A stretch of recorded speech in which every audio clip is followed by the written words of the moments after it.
ball game tonight. We got two teams that should be pretty evenly matched as Elkhorn comes in with 2 wins and Phelps comes in with 1, and it's also a big district match for both teams as both of them have no wins in the district, and if they want a chance to make it to the playoffs in any way, somebody has to win tonight, and the one team that wins will have a small chance in the playoffs.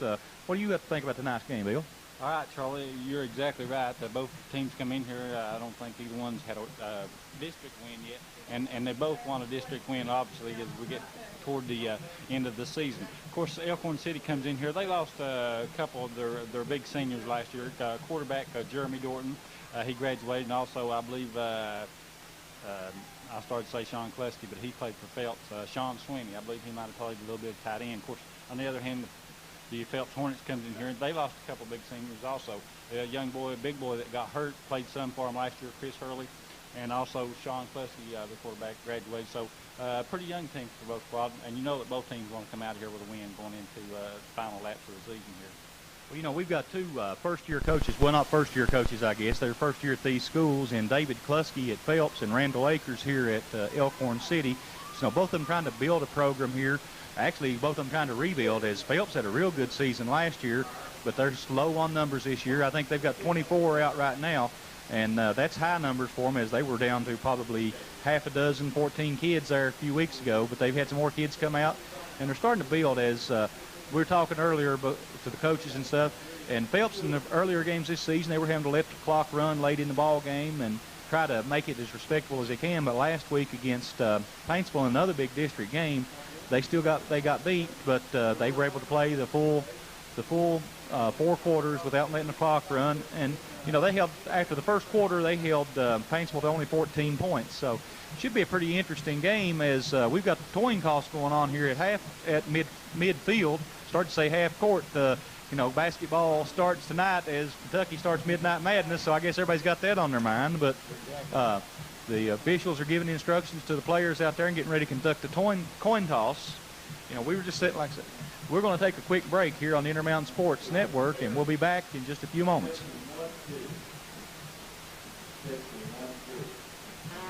The 2021 Kentuckyville Camrys will be hitting the lot soon at Man Toyota.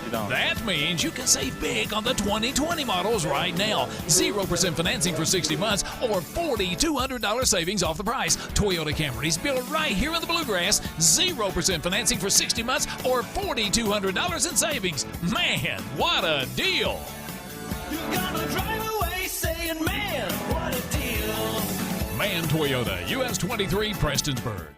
When life's unfortunate events happen, we sometimes see people at their worst. That's why we make it our goal to give them our best. If you've been involved in an auto accident, have a workers' compensation, Social Security, or SSI claim, you need an attorney with proven results. You need John Earl Hunt. I'm attorney John Earl Hunt. I like baseball, football, and basketball. I believe in the U.S. Constitution, and I support the American flag. I'm a country lawyer. I'd be honored to represent you in your case. I'll treat you right. I'll do the best I can to help you. For football here on Friday night, as the Elkhorn City Cougars will host the Phelps Hornets in a big district game here. The Elkhorn City team just now coming on the field, and if you'll notice, Coach Akers is coming on the field in a dress and a wig. This is homecoming night here for Elkhorn City, and he lost the slave auction. I think the whole team bought him, and it's an interesting sight as he's come out in football cleats. I don't know what kind of dress you would call it, but that wig. You know, all right, team up or not? I believe it might scare Phelps a little bit. It frightens me, I know that. But, you know, Elkhorn City up for this game, I'm sure, as it's being homecoming, and we're going to have a lot of festivities here at the halftime. Elkhorn City on the sideline ready to go, as Phelps just now finishing up their pregame warm-ups, heading for the sideline. And we'll be ready for the kickoff just in a few minutes, but we're going to keep it right here for a few minutes. Dr. Don, Bill Bevins, and Charlie Pinson here with you. Charlie, I understand we got a couple more games going on tonight. Real big one over there at Pike Central tonight. Oh, yeah, Pike County Central playing Prestonsburg over there in another big district matchup. That's really a playoff game for both teams in essence, because both of them have one win in the district right now, and this will make it two. Pike County Central still has to play Whitesburg next week or no, actually the week after, because they're off next week, and that will really decide who's going to go in that 3rd and 4th place in that district. And we've also got a game going on down in Floyd County between the South Floyd Raiders and the Allen Central. I forgot what Allen Central was now. That's bad, isn't it? The Rebels. I apologize for that, but that's a big rivalry down there, is local schools playing each other, and it's also the Red, White, and Blue Bowl in Allen. I'll tell you the game I'm looking forward to, Charlie. We talked a little bit about it last week. I think the one at Shelby Valley at Belfry later on, and of course Shelby Valley comes in there. Right now they're undefeated as of right now.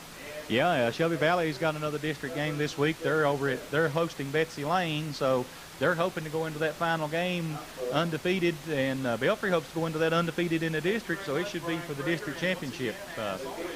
Belfry, I mean, as we're talking about the ball game, Belfry's also doing fairly well. They're looking to be in the playoffs more than likely, and Shelby Valley, and then after that it's up for grabs as Pike County Central and Prestonsburg are fighting it out in that district. That ought to be a good one. Of course, Prestonsburg bleeds down a little bit this year, but the Ross does a good job down there. Okay, and we're ready to start football action as the Phelps Hornets are prepared to kick off the Elkhorn City. Ball's kicked deep down the middle of the field, fielded on the 5-yard line by number 44. That's not on our roster, so I don't know who it is. And Brian Taylor, he brings the ball out to the 25-yard line, and that's where Elkhorn City will start the ball game out. And pretty good return for Elkhorn City there, and they're going to get to start the ball on offense now against a young Phelps team. So, matter of fact, looks like they're going to line up on the line of scrimmage and go with a quick snap and without a huddle, so they're ready to play football here at Elkhorn City. Elkhorn City got the double split backs and 2 wideouts to both sides. And the backfield going in motion to the left, and they're going to throw the ball.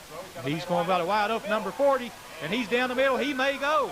No, he's over down to the 40-yard line, but he fumbles the ball after. I believe they're going to call it after. No. Actually, he fumbled the football, and Elkhorn City loses it to Phelps as Jared Belcher made a nice catch and carry with the ball, but dropped it just as soon as he got to the 40-yard line, and Phelps will take over on their own 40 after the fumble. 44 was Brian Taylor on that carry, and he wasn't on the roster earlier on the kickoff. But I'll tell you what, with 11 minutes and 40 seconds to go, or just 11:40 to go in the first quarter, this ball game's already gotten excited as the big pass play, 25-yard pass play and fumble. Now Phelps comes out. They're in the 2 wideouts to the left and 1 to the right, and they've got split backs behind them. And Lane in the shotgun. He takes the snap and drops it, picks it up, and gives it to Justin Kinder. Kinder, looks like Kinder's going to pick up about 12 yards as he goes across midfield. Well, give him 13 as first down for Phelps on the first play. So interesting there. Both teams moving the ball effectively, but Elkhorn City not able to hold on to it. And Phelps running out of the shotgun, and instead of putting the ball in the air, they run it, and they pick up about 13 yards, 1st and 10. So as we talked earlier, this is going to be a real offensive game as both teams have had their problems on defense this year, but looks like they're going to try to move the ball. Phelps back in the 2 wideouts to the left and 1 to the right.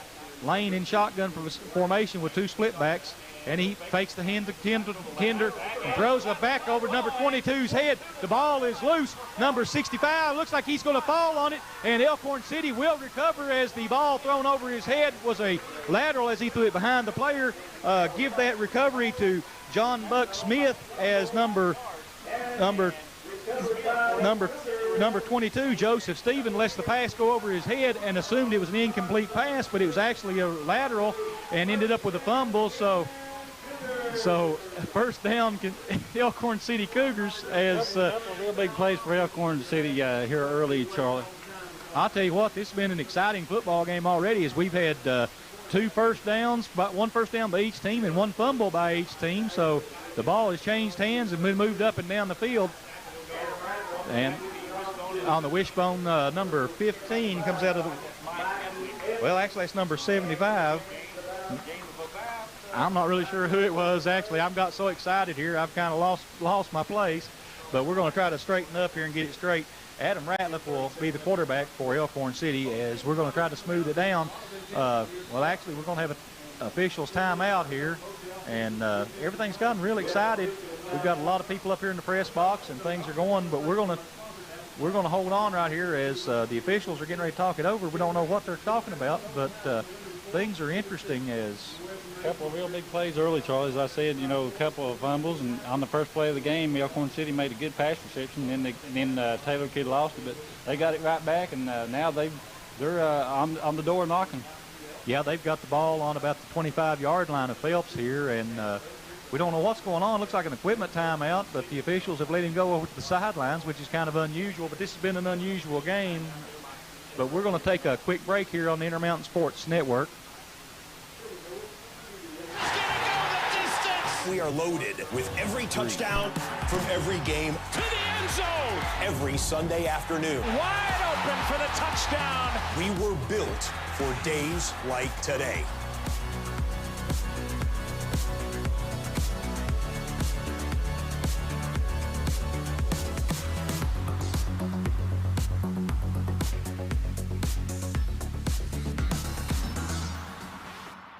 Elkhorn center, Ratliff takes the snap, hands the ball off to number 40. That's Jared Belcher, and Jared Belcher will pick up about, give him 2 yards. That'll bring up third and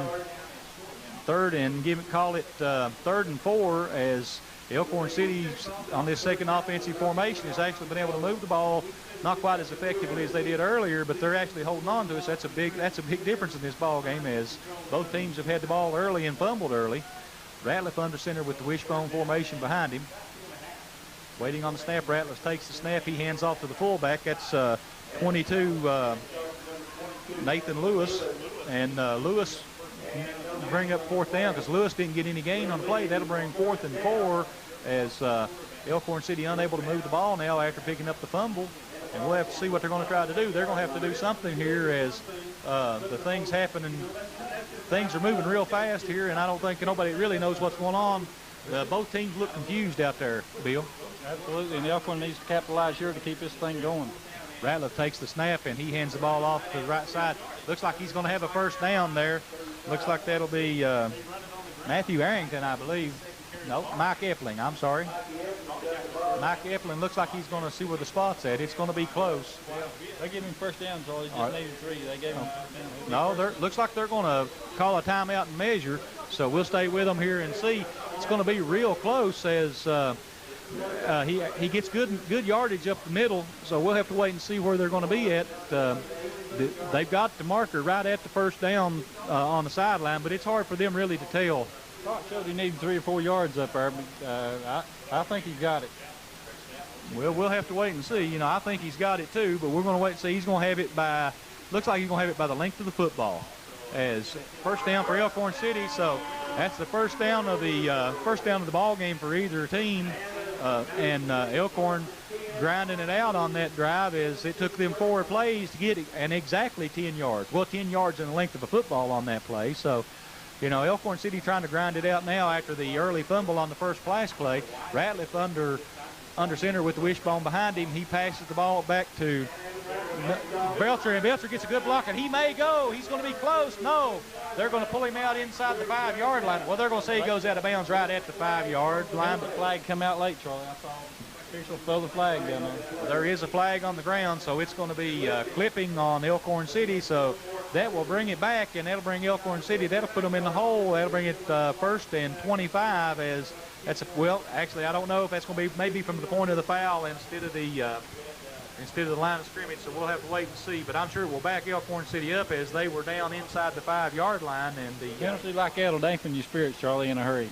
Oh yeah, you know, especially with the running game that they're trying to establish here. You know, if you're picking up, takes you 4 downs, pick up 10 yards, and you give up 15 after a good gain, so that's going to be tough. But it's going to be from the point of infraction, so that'll bring them back to about 1st and 25 as what the clock's saying. But I believe it's going to be more closer to 1st and 20. But it's really hard to judge out here from up here. But you know, nice run on that play, but it put Elkhorn City in an interesting situation as they're moving the ball down the field. Elkhorn sends a man in motion over to the left. and then the fullback goes in motion. Ratliff back to throw, and he's passing the ball out to number 2. Caught number 2, Gortney, as he gets inside the 20. He'll pick up almost back to the original line of scrimmage, but that'll still bring us up with second down and probably, we'll call it 2nd and 10, as he is almost back to the original line of scrimmage. Charlie, you know, Elkhorn City here early in the first quarter looks like they're not afraid to throw the ball. And you and I were talking last week about that, the teams that throw the ball, and I like to see that. Oh, yeah, it's more exciting, and Ratliff under center with the full house behind him. He hands the ball off to number 40, Jared Belcher, and Belcher just runs over somebody and picks up, looks like about 5 or 6 yards. Let's see where they're going to spot him at, and that'll bring him up third and short. Well, we'll call it third and 6 as he gets up out, well, 3rd and 5. We'll give him 5 yards on that one as he picks up 5, and they'll bring up 3rd and 5. So, you know, good time. Excuse me there, folks. Got a little something tickle in the throat, but Elkhorn City actually moving the ball pretty well on the ground here and mixing in a pass with it. And 44 goes into motion for a wide split out, and here comes the fullback in motion again. Ratliff takes the snap, and this time he pitches the ball back, and Jared Belcher is going to try to get around the outside, and he does get around the outside. I don't know if he makes first down yardage or not, but he gets down inside the 10, so let's see where they're going to spot him at exactly. Jared Belcher doing a good job running the ball tonight, Charlie, and he's another halfback that likes to get out there wide and give him room on the outside. He can pick up some yardage, evidently. You know, Belcher is one of those rumblers, too. He's a good-sized back, and when he gets outside there, it's not, I don't know if you call it speed, but he rumbles, and I'll tell you, one of those defensive backs comes up, he's going to give a lick on him because he's a big old boy coming out of there. Of course, Jared Belcher, he's a 6'1", 165-pounder. Let's see, I believe he's a junior this year. Yeah, looks like that. And we're close to the first down as the chain crew's coming out to measure again. So Elkhorn City really stretches it out as it's 4th and it's either going to be 1st and 10 or 4th and 1. Let's see if they made it this time or not. And let's see, the officials are going to say no, that he's about maybe 6 inches short. Well, actually, I don't know. I'd say we'll call it about 3 inches maybe. So that'll be 4th. We'll call it 4th and 1 for lack of a better yard. But so, you know, look for Elkhorn City to do something a little different here. Actually, like you said, it's just 4th and inches right here. You know, line surge will mean a lot in this part of the game. I don't know that Elkhorn City will do a quarterback sneak because of the way their quarterback sets up under center. He's kind of a little off balance. So, but you know, I may be wrong. I've been wrong before. And we're going to find out as Elkhorn City comes up to the line of scrimmage, and looks like they're going to be in the split back formation. Well, no, they're going to be in a very, very short full house formation as Ratliff is going to be under center, and his fullback's going to be only maybe a yard behind him as Elkhorn up to the line of scrimmage. And looks like Elkhorn's going to take a timeout and talk about it as Ratliff calls the timeout. So we're going to take a quick break on the Intermountain Sports Network. Tech Security and Gearhart Broadband are teaming up. You can now bundle a modern home security system and fast, reliable broadband internet. Protect what's important with 24/7 monitoring and keep connected with the broadband speeds your family needs. For a limited time, you'll also receive a free Z-Wave smart plug. That's right, free. A useful accessory that you can fully control within your Alula Security app. Call us to get started at 1-800-264-1730 or online at microtechsecurity.com. Cougars and Hornets are going at it, and 4th and less than 1, call it 4th and about 3 inches for the Elkhorn City Cougars as after the timeout we're going to see what they're going to do. They're back in the full house formation. You see the wide out people going in motion, the fullback now going in motion, and Ratliff looks like he's going to hand it off to number 35. That'll be, well, actually it looks like 25. Mike Epling, the fullback up the middle. It looks like he's going to have a first down as they're going to say he got a yard anyway. So that'll be 1st and goal now for the Elkhorn City Cougars as so Elkhorn City really knocking on the door now as it's 1st and goal. So we'll call it the 5-yard line, and it's going to be kind of an interesting call here as they move the ball pretty effectively. Things are really going on. It's kind of, we've got a lot of motion going on, and there looks like it may be a touchdown for Jared Belcher, and it is as Jared Belcher rumbles up the middle for a 5-yard touchdown for Elkhorn City. And Elkhorn City now leads this one 6-0 with 6:59 to go in the first quarter as I'll tell you, it's been an interesting ball game as we've had 2 fumbles and a lot of interesting things. But I'll tell you, the most interesting sight, Bill, has got to be Coach Akers down here on the sideline in that dress. Absolutely. I'm sure Don will zoom in here with his camera here to get a close-up. You know, you got to get this, Don. That's something that's got to be on there for posterity. Is we've not seen anything like this before. I've never seen a dress and a huddle in the middle of a football field. But he's out there arguing with the officials now. But as they signal touchdown, and now they're saying maybe not. Well, they looks like they're going to. It's going to be 2nd and goal from under the 1 yard. Now, you know, Coach Akers out there in that dress, it's just real odd. I mean, to see this official standing out there looking at him going, you know, what in the world is going on? But evidently they're going to say that he didn't cross the plane of the goal line. They're going to spot the ball at the 1 foot line, as it'll be 1st and, well, actually be 2nd and goal from the 1. So Elkhorn City didn't quite make it, but looks like we're going to get another shot at it. I don't really know what happened down there, Charlie. The official raised his arms and scored.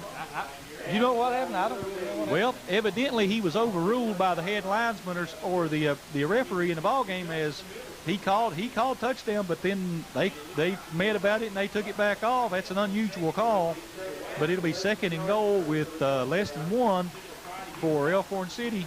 And looks like that it's going to be 2nd and just a couple of inches, as it's going to be offsides on somebody, and I think it's going to be on the Phelps Hornets, and it will be. It'll be encroachment on the defensive team, and so that'll be 2nd and 2 inches now, I guess, is where the ball really laying right on the goal line. They'll mark it halfway, and it was already down there about 1 or 2 feet away anyway, Charlie, so that ball has to be right on the line. It's hard to tell from our vantage viewpoint from here.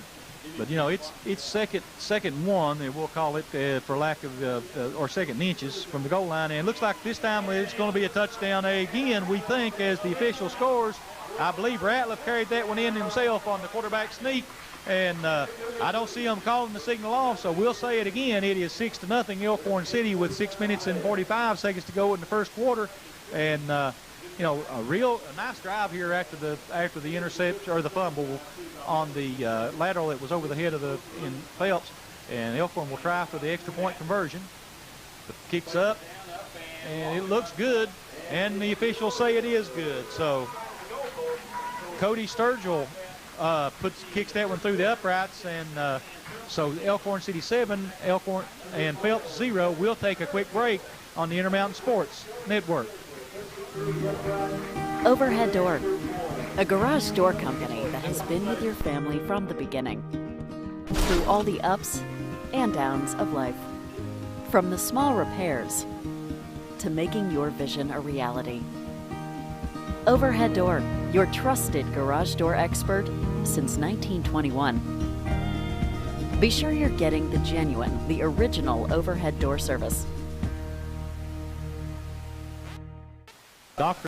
Bill Bevins and Charlie Pinson back here with you at Elkhorn City, as Elkhorn City is leading 7-0 with 6 minutes and 45 seconds to go in the first quarter, and ready to kick the ball off to the Phelps Hornets. As we've had an exciting one here so far in this first quarter, as we've had 2 turnovers and a touchdown, and Elkhorn City takes the ball on their first pass. They get about a 30-yard pass play on it, and then fumbles the ball, and Phelps picks it up, and they pick up a first down on their first play, and then they throw a lateral pass over the halfback's head, and Elkhorn City picks it back up, and then Elkhorn City takes the ball and drives into the end zone for a touchdown, and then scores the point after, as Elkhorn City will kick the ball down the middle of the field.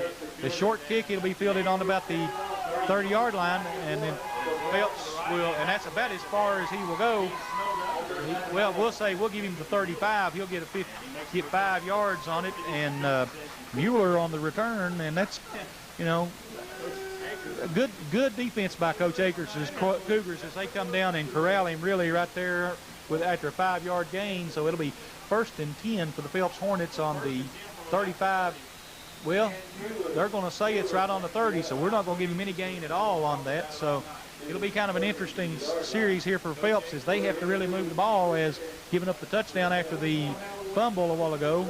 And so here we are in the pro set offense with a single back. Steve Lane back in the shotgun. And a man in motion now. Lane back, looks like he's back to throw the ball. He's got some time, and he gets it out there, and he hits the man wide open as he gets a first down, run out of the bounds right about the 50-yard line. Is Kinder give him about 20 yards on the pass play as, you know, here we are again. You know, one team gets the ball, moves it down the field. We've not seen any punts or anything. The only kicking game we've seen has been the kickoffs. Beautiful pass by Lane that time, Charlie. Just a perfect spiral on that pass there by Lane. Well, you know, Justin Kinder was wide open on the play, and Lane just put it right in his hands, and he ran for about 5 more yards after catching it. So that'll be 1st and 10 for Phelps Hornets as right on the 40, we'll call it the 49-yard line. And again, Lane in the shotgun formation with single setback. He's back to throw again. He's got all kinds of pressure on him, but he gets away from him. And he's going to throw it deep. And it's caught by number 40, Keith Steltner. And Keith Steltner gets down inside the 10-yard line for probably about a 45-yard pass play as he'll be down close to the 5-yard line. Matter of fact, they're going to spot him. Well, they're going to spot him on the 10-yard line. Charlie, this Lane kid, he's got an arm on him. He was back in trouble in the backfield and got away and just made a beautiful pass again down there to his receiver, and just a beautiful pickup play there by the Phelps Hornets. Well, you know, there was a ton of pressure on him as he had a rusher right on top of him, and he sidestepped him and looked downfield and saw Stiltner wide open. And, well, actually he wasn't wide open. He had a man in front of him, but he lofted it over him, and he caught it up, and once he got behind the defense, he was able to get some good yardage. As it'll be 1st and goal now from the 9-yard line. Again, man in motion. Lane looking deep, let's see. It's complete, so it's going to be short of the goal line. But I tell you what, Lane is putting the ball right where it needs to be tonight, as it looks like they're going to put him on about the 4-yard line now, so it'll be 2nd and goal from the 4. Josh Stratton, the tight end, caught the pass from Lane and turned. You know, Phelps looking good on the passing game so far right now. Absolutely, Troy. The last 3 plays, they passed it. And again, of course, you know, you don't see high school teams pass it a whole lot, as you and I was talking, but I love to see that. I really do. Oh, yeah. Well, Lane under center this time with a split backfield behind him and 2 tight ends, and he takes the ball and hands it off on the far side. He's going to be in there close. Let's see where he's going to be at. Well, actually, he's not going to get him. Looks like he's just going to get back to the line of scrimmage. I'll tell you, this is in an interesting football game as both teams have been threatening and knocking on the door already in this first quarter. We got 4 minutes and 56 seconds to go with 3rd and goal from the 5 for Phelps here. Look for Phelps to put the ball in. Look for him to put the ball in the air here, as that's been most effective for them tonight. They've not been able to move the ball on the ground. I say tonight, I mean, we've seen a lot of action in this first quarter. Absolutely, Charles. And 3rd and 5 is Phelps threatening here. Lane under center with an I formation, two wide outs to the right, and it's going to be a reverse, and Kinder looks like he's going to waltz in as nobody's there behind him. Beautiful reverse to Kinder. Everybody looks for the ball to go to the right, and he just turns and flips it back to Kinder as he comes back to the left side, and touchdown. Phelps says with 4:24, we've got a real ball game, as it should be 7-6, and let's see what's going to happen right now. Nice play, Charlie. Just a nice reverse. You know, the previous 3 plays before that, Lane had dropped back and thrown the ball, and that time just a reverse. You know, that's defense going to have to be ready for that. Well, you know, the way Lane's been throwing the ball tonight, the defense has got to really respect him anytime he drops back into the back. So, you know, that really would freeze the linebackers and the safeties, and that gives them a lot of chance for the wide man to go out. I don't know who the kicker for Phelps is, so number 90 is who they got. Jacob Mueller. It must be who it is. It's 91 is what we've got, but I think he's wearing 90. So looks like we have a penalty on Elkhorn City. So the extra point will be from the 1.5-yard line, as they'll move it half the distance to the goal line from the 3. So it'll be interesting to see if they stay with their kicking game or if they try to run it in from the 1.5-yard line. But I tell you, it's hard every time you look down on the sidelines. You see Randall Aker walking in that dress, you just want to laugh. But Mueller now set to kick the extra point again as we're waiting for the snap. And here's the snap. The kick is down. It's up. It looks good. And it is, as we have a tie ball game, 7-7 with 4:24 to go in the first quarter. And with that, we'll take another quick break on the Intermountain Sports Network. Talk about a deal. Right now at Man Toyota, you can drive home a 2020 RAV with 0% financing for 60 months, which is almost unheard of, or $1,750 cash in your pocket. That's 0% for 60 months or $1,750 customer cash. Man, what a deal. You're gonna drive away saying, man, what a deal. Man Toyota, US 23, Prestonsburg. Bill Bevins and Charlie Pinson back here with you at Elkhorn City High School as we have a tie ball game with 4 minutes and 24 seconds to go in the ball game. And everybody in the press box is still wanting to know about Randall Akers walking around in that dress. But, you know, I guess you do anything you can to win a football game as a head coach. And, you know, you got to give Randall a lot of credit for coming out here and dressing like that all night long. So he's a real good sports. But Phelps ready to kick the ball off as Elkhorn City has 3 men deep.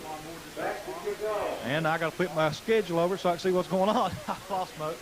Mueller kicks the ball short. It's going to be, well, bounced and fielded over on the 10-yard. He's just going to fall on it as he couldn't get a handle on Jerry Belcher right about the 20-yard line. So good kick by Phelps as the ball goes down to the 20, and the ball had such a bounce on it he couldn't really corral it, so he just had to fall on it. So it'd be 1st and 10 from the 20 for the Elkhorn City Cougars with 4 minutes, 18 seconds to go in the first quarter. And it's 7-7. I'll tell you what, we thought we'd have a real good ball game as we got two closely matched teams, and so far we've been right as it's been an offensive show. We've not seen a punt here. The only time the ball's changed hands has either been on the kickoff or on fumbles, as both teams have scored and both teams have fumbled the ball. And Elkhorn City will now start from the 20-yard line. They're in the full house backfield with Adam Ratliff under center. Ratliff takes his hands off the ball up the middle to number, looks like 22, Nathan Lewis. And Nathan Lewis is going to pick up some good yardage. He'll pick up about, looks like he's going to pick up about 7 yards. Well, they're going to say he picked up 5. So we'll give him 6. We'll say it's second and 4 for Elkhorn City. Charlie, we just learned that, of course, the coach down there, Mr. Akers, I believe that there was some type of auction involved here in order to raise the money for this team, and just a good sport by Mr. Akers to do that, I understand. Elkhorn City in the full house backfield as Ratliff takes the ball, hands it off on the far side, and Lewis just doesn't know where to go as, you know, and so give him no gain. So Nathan Lewis just not able to get any yardage at all. We're going to say, well, we'll give him a loss of yard. We'll call it, we'll still call it 3rd and 4 as Elkhorn City not able to move the balls effectively on the ground. So look for them to try to throw the ball in the air as their first play in the ball game was a 40-yard pass play that ended up in a fumble. I don't know if they're just afraid they can't hold on to the ball or what. They threw it a couple times early in the first quarter here. Ratliff under center with full house behind him. He takes the snap and pitches back to number 40. That's Belcher, and Belcher will he'll pick up a couple of yards, and looks like he's going to be 4th and we'll call it 4th and 3. 4th and 3 now, and we'll see. I'm sure this is a punting situation as number 49, Ben Runyon, back deep. Looks like he's in punt formation as Elkhorn City will punt the ball for the first time with 2 minutes and 40 seconds to go in the first quarter. And both teams set up deep. We have Runyon takes the snap and kicks it. The ball high and fair catch called for by Kinder, and Kinder calls for it and fields it right on the 50-yard line. So Phelps will take over right there on the 50-yard line. So that's not a bad punt, but not a good punt either. It was fielded very well by Kinder, and he falls right on the 50 with it.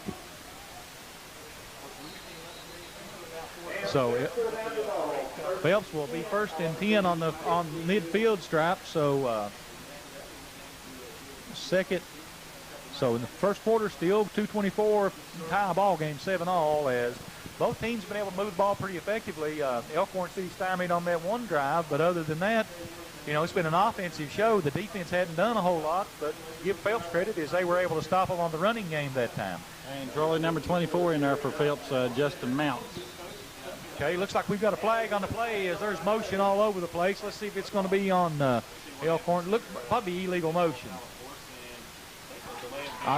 Well, it looked like a delay of game call. We'll have to wait and see. So we'll call it delay a game for Phelps. That'll make it 1st and 15 now for the Phelps Hornets, as a lot of people in motion there and nobody knew what to do with the ball. Lane back in shotgun formation with a single back beside him, 2 wide outs to the right, 1 to the left. The snap back to Lane. He's looking to throw again, and under pressure, he throws the ball to the ground right in front of his intended receiver, Keith Stiltner. As I'll tell you, just lucky to get rid of that ball, as the rush was on him in a hurry, as number 40, Jared Belcher, was in the backfield there, and all he could do, that's all Lane could do, was throw the ball away. As if he didn't, he was going to be sacked for a big loss. So that'll bring up 2nd and 15 for Phelps, and from the 45-yard line with 2:20 to go in the first quarter. You know, we've seen a lot of passing by the Phelps Hornets today, as I don't think they've run the ball at all, as everything's been in passing time. This is going to be an interesting see. Well, back in the shotgun formation again is Lane with a single setback. He's got a slot and a wide out to the right and a wide out to the left, and he's going to hand the ball off up the middle. And I'll tell you, nowhere to go. Matter of fact, he probably lost a couple of yards and given to Joseph Stevens, and he was able. Let's give him a loss of 3, so that'll bring up 3rd and 18 now for the Phelps Hornets, as after both teams starting to move the ball well on their first couple of series, now both teams have been stalled in a drive, as that's we'll call it 3rd and 18 for Phelps here, as you know, it's hard to handle things with them with the rush coming in like that. They know that Phelps are going to throw the ball, so they're sending everybody they can to try to pressure the quarterback. So Lane's got a good-looking arm on him, though. He can throw it, though, Charlie. Lane has double wide outs to both sides and a single setback. He takes a snap in the shotgun. Looks like the middle screen, and tipped by the back, caught by one of the linemen, and he gets back up to the original line of scrimmage. So, yeah, you know, Lane sets up the middle screen in the front. He goes off the fullback, number 22, Joseph Stevens, and caught by, I believe it was the center. So I think that was David Dale, and give him his first pass reception of the year, as the ball bounces off the fullback's hand, and he, with his smart heads-up play, he picks it up and rumbles forward for picked up a 9, bring up 4th and 10. So let's see if on the 50-yard line, if Coach Kluski decides to kick the ball away or go for it. I guess that's what you call being in the right place at the right time. So it still came up 10 yards short, though. Mueller deep, so looks like Phelps is going to kick the ball, as he is set up deep to punt.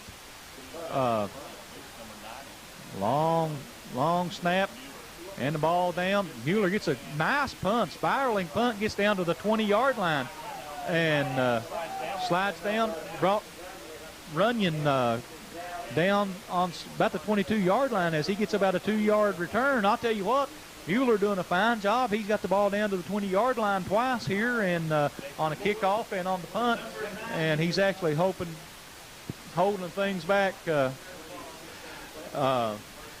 Elkhorn City will start 1st and 10 on, we'll call it the 18-yard line, as they're going to say he dropped back a couple of yards.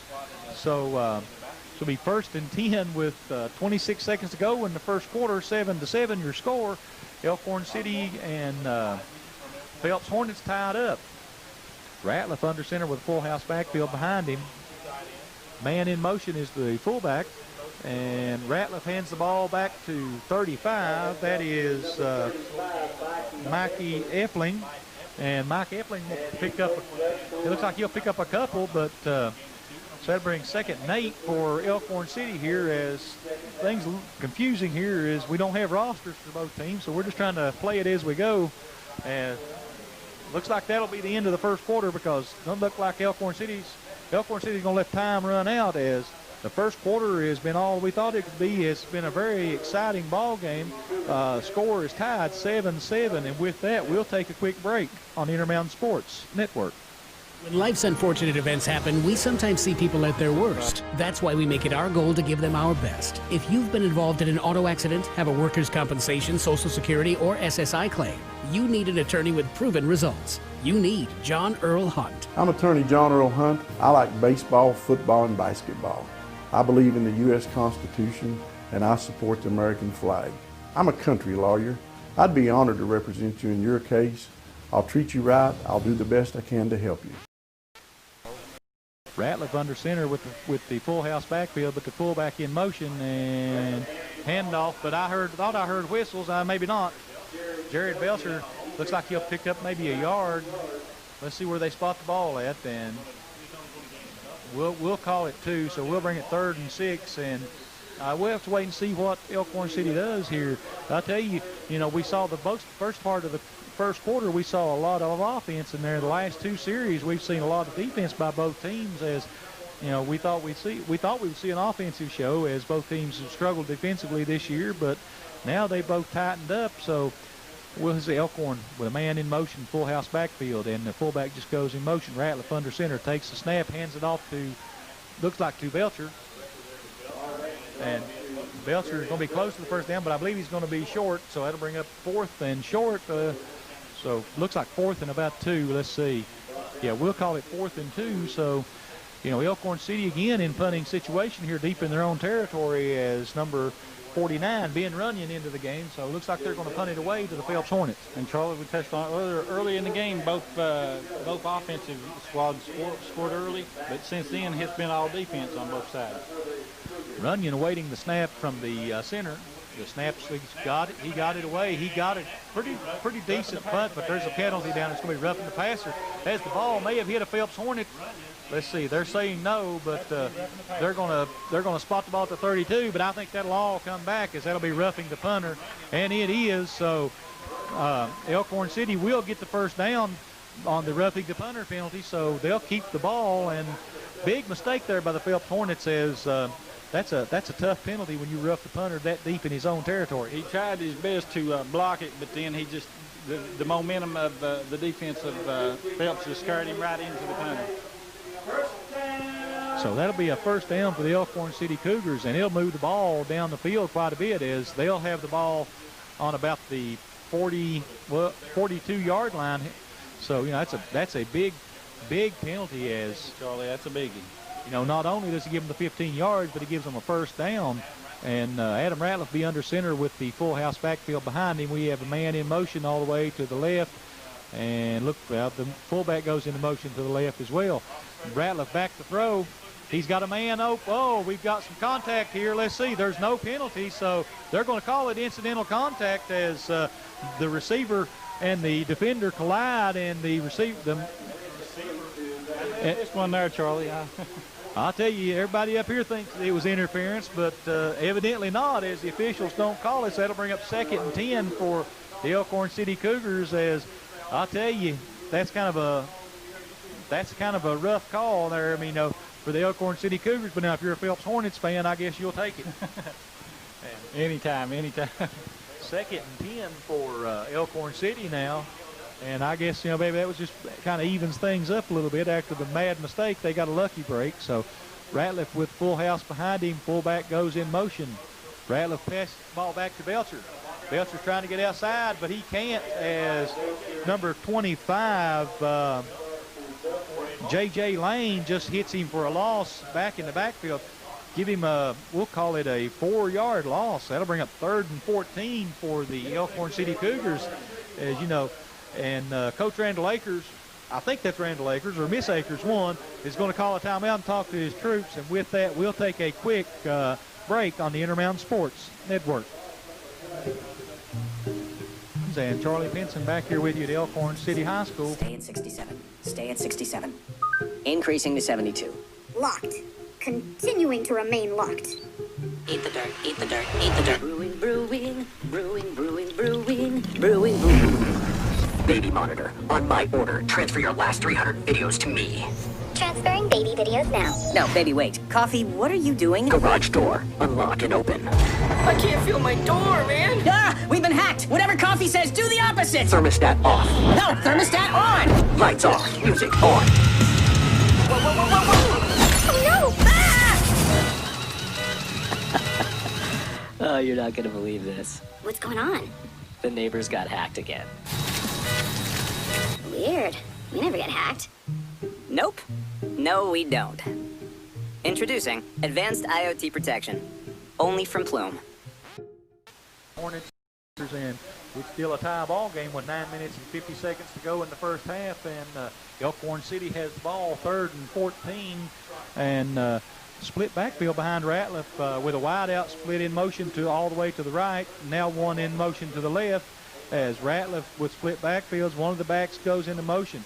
Ratliff's going to throw the quick screen, but no, it's knocked down by 74, and they're going to call it a lateral, and it's going to be a big loss as he goes back almost to the 20-yard line. Lost about 15 that time. Give Boney Gibson all the credit for that one, as when he saw the pass go, he got his hands up there and swats it down just like you're taught in practice. So that'll be 4th and forever from the 20-yard line for the Elkhorn City Cougars. So I think we'll see Ben Runyon in the game to punt again, as the roughing the punter penalty doesn't hurt Phelps as bad because he's going to be punting from actually deeper than he was before. Absolutely, and that made it 4th and 27, so they have to punt this thing away. Runyon's kick in the air, high but not very deep, and it's going to take a good bounce.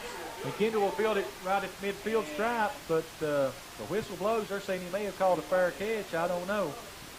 Let's see what happened here, as we're going to call for it, and if it's a fair catch, that'll be an infraction. It'll be a penalty actually on Phelps actually, but they're going to say no. They're going to call it first down right there on the 49-yard line. So kind of an interesting call. Now, whistle blew before the man was down. I thought he signaled fair catch out there, Charlie, but they give him the ball. Evidently not, because if he'd signaled a fair catch and then tried to advance it, it would have been a penalty. But so with 9 minutes to go in the first half, we still got a tie ball game, but Phelps will have the ball 1st and 10 on their own 49-yard line. Phelps has ended up a good field position a couple of times in this ball game on the punts, but roughing the passer or kicker penalty hurt them a lot the last time. Let's see what they can do with it. Is again Lane in deep. Steve Lane in the shotgun, looks like it's up middle screen. Kinder has it this time, and he's going to, maybe 5 yards. As I'll tell you, he was hit. I don't know who hit him. I think Jerry Belcher might have, and he did. Give him credit, because that was a beautiful hit there as he just stood him up. Looked like he was going to rumble ahead for some yardage until he was stopped. Lane was lucky to get rid of that pass because the Elkhorn City defender was all over him when he let go of it, Charlie. You know, they're wanting the line to come through there quick on those screen passes. I don't think they wanted to come through there that quick, but you know, so that's twice they've tried it with both with yardage with different results, as Kinder catches it this time and the center caught it the last time. So it's been a good Phelps. So it'll be we'll call it 2nd and 5 for Phelps, and looks like Lane under center with an I formation behind him, and he's going to pitch the ball back to number 25, J.J. Lane, and J.J. Lane will lose 5 yards as he will be back at the original line of scrimmage. So that'll bring up 3rd and 10 for the Phelps Hornets, as I'll tell you, the running game just not there for Phelps tonight. Early Phelps looked good passing the ball, but like you say, Charlie, later on, we're in the second quarter now, the running game is just not there. Like you said, they looked really good on the 3 passes they scored down there earlier in the first quarter. I think that Elkhorn City knows they're going to throw the ball a lot, so they're sending a lot of men in there to pressure them. And when they do, they got all the wideouts spread out, then there's nothing there for them to go. Looks like we've got some kind of stoppage of play. Is it going to be a timeout for the Phelps Hornets? So with that, we'll take a timeout on the Intermountain Sports Network.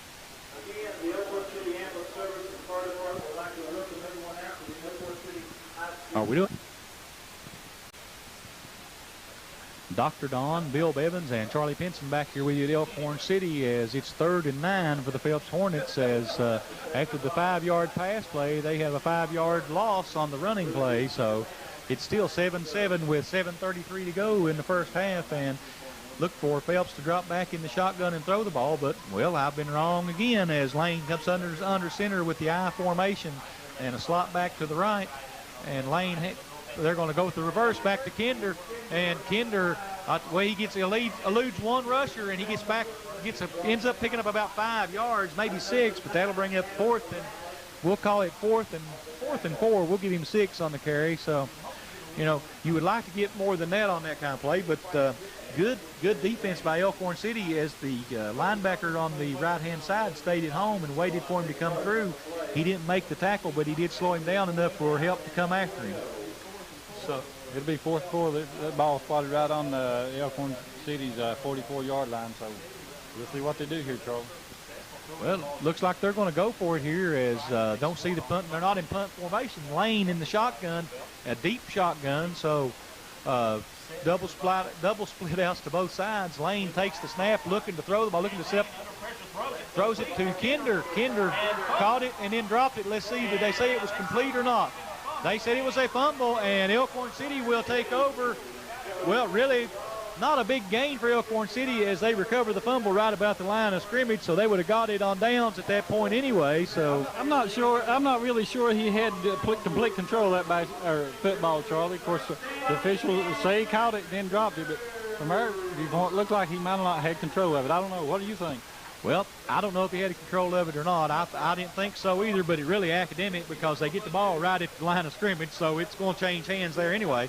Elkhorn City with the full house backfield behind Ratliff.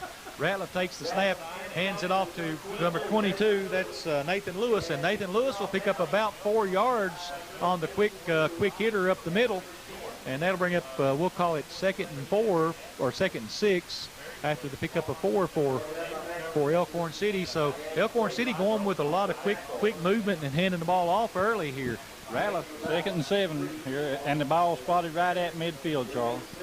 So we'll call it 2nd and 7 from the 50. So Ratliff under center with full house behind him. He takes the snap and fumbles the snap himself, picks it up, and he's going to pick up a couple of yards on the busted play there.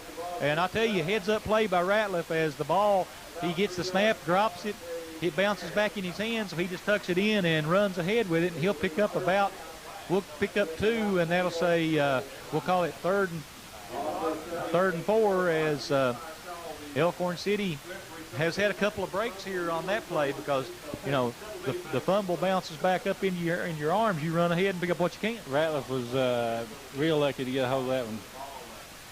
So 3rd and 4 for Elkhorn City. Again, Elkhorn City in the full house backfield. Ratliff under center. Well, they're actually going to power I now. Ratliff takes the snap and looks like he's going to hand it. It was Belcher and fumbled it again. Let's see. Did Elkhorn City was able to come up with it, but they've lost 2 yards. They'll bring up 4th and we'll call it 4th and 6 for Elkhorn City. As I tell you, a lot of problems with the ball there, and we have an injured player on the field. So for Phelps, so with that, we'll take a quick timeout on the Intermountain Sports Network. Dr. Don, Bill Bevan.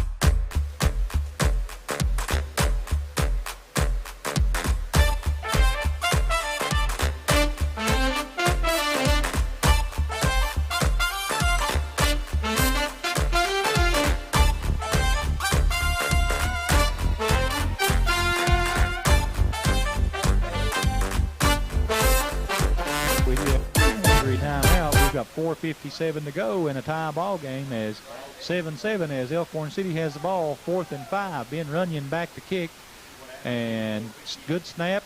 Runyon gets it's a nice end over end kick spiral right about the 20-yard line. The fair catch called for and not made. Let's see.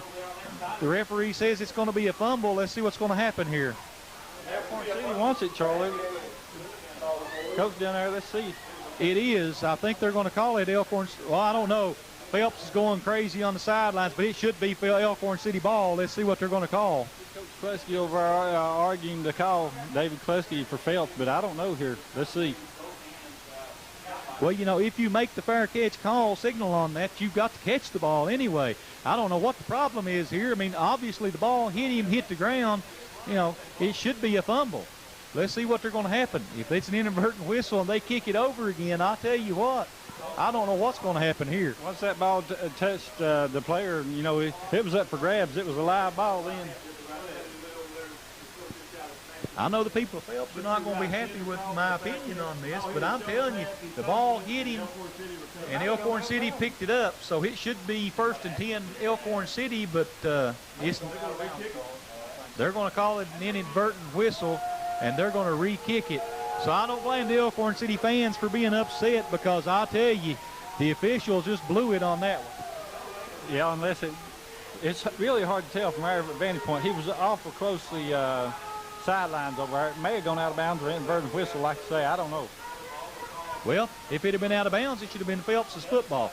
They couldn't make a decision, and so they're just going to play it over again. As, again, okay, now we have another whistle blown here. Let's see what's going on. I think we're going to have an official's timeout. as Randall Akers out there arguing the play with the officials.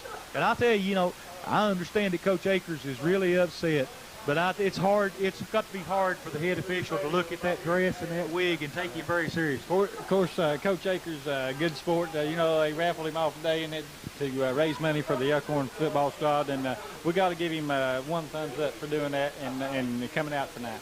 Oh, absolutely. Anytime that you can, and Coach Akers really a good sport, as you say, and taking this all in stride as he's just out there coaching, and he's got a valid point. I think the officials have really got to listen to any gripes he's got because, it looks like it was obviously a ball that hit the offensive player, and then the defender picked it up.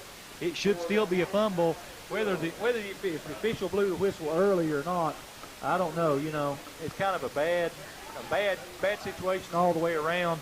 The officials got to take the chewing out from both sides of the field as I don't know what's going to happen here. I don't think they're going to change their call, but now we've had some interesting ones tonight as we have the touchdown call. Coach Akers has got to think everything's going against him as the first he had a touchdown called back, and then he has what we think was a fumble and a recovery, and now he's got to punt the ball again, so ready to start all over again here. As now the officials are still discussing it, and Coach Klusky over on the far side, he's arguing his plight, and I guess if you make a call like that, you really got to take all the argument you can get. That's absolutely right, Charlie. And a big call in this ball game, in a close ball game. Each team 7-7, and they scored, I believe, if I may not be mistaken, on the first drive of the game. And ever since then, the defense has held for both squads. Well, I think both teams fumbled on their first drive, the first plays, but then they both scored on the succeeding drive. So let's see what's going to happen here as the officials are ready to give a timeout to Elkhorn City as Coach Akers is going to go out and try to calm his team down. And with that, we'll take a quick break on the Intermountain Sports Network.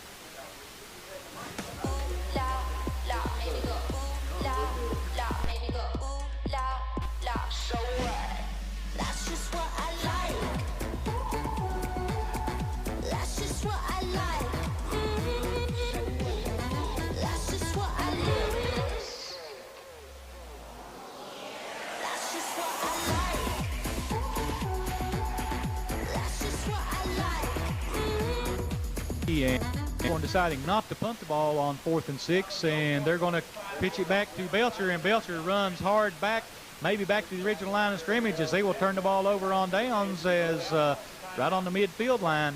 So interesting call by Coach Akers there after the interesting call we had on the previous play, but we've got 4 minutes 32 seconds to go in the first half, tie ball game 7-7. And Phelps will have the ball on their own on the 50-yard line. I guess we'll call it really, it's actually across midfield. The nose of it sitting on the 50-yard line, so most of the ball is in Elkhorn City territory. Phelps with Steve Lane under center with two backs behind him. Lane fakes the handoff back to the throw, rolls out to the left, throws it. Had a man wide open. Keith Stiltner standing down on the 20-yard line, nobody around him. He throws it short into the ground in front of him. And Charlie, we'd like to remind our listeners out there that this is homecoming night up here tonight, and please stay tuned for the halftime festivities as Dr. Don's going to film the homecoming queen up here tonight at halftime. Yeah, again, I know we keep talking about it, but we keep looking down there and seeing Coach Akers in that dress, so we know that it's something special here tonight. And first or second and 10 now for Phelps as the incomplete pass on the first. Steve Lane under center with split backs behind him. Takes the snap and fakes the handoff again, and play actually, he's got a man deep. He's got him open, and he overthrows Kinder, and that'll bring up 3rd and 10 now as, that's 2 plays in a row that Lane has dropped back into play action passing with open receivers and just not able to get the ball in their hands as that one just slightly overthrown. So that'll bring up 3rd and 10 with 4 minutes, 21 seconds to go in the first half and a tie ball game.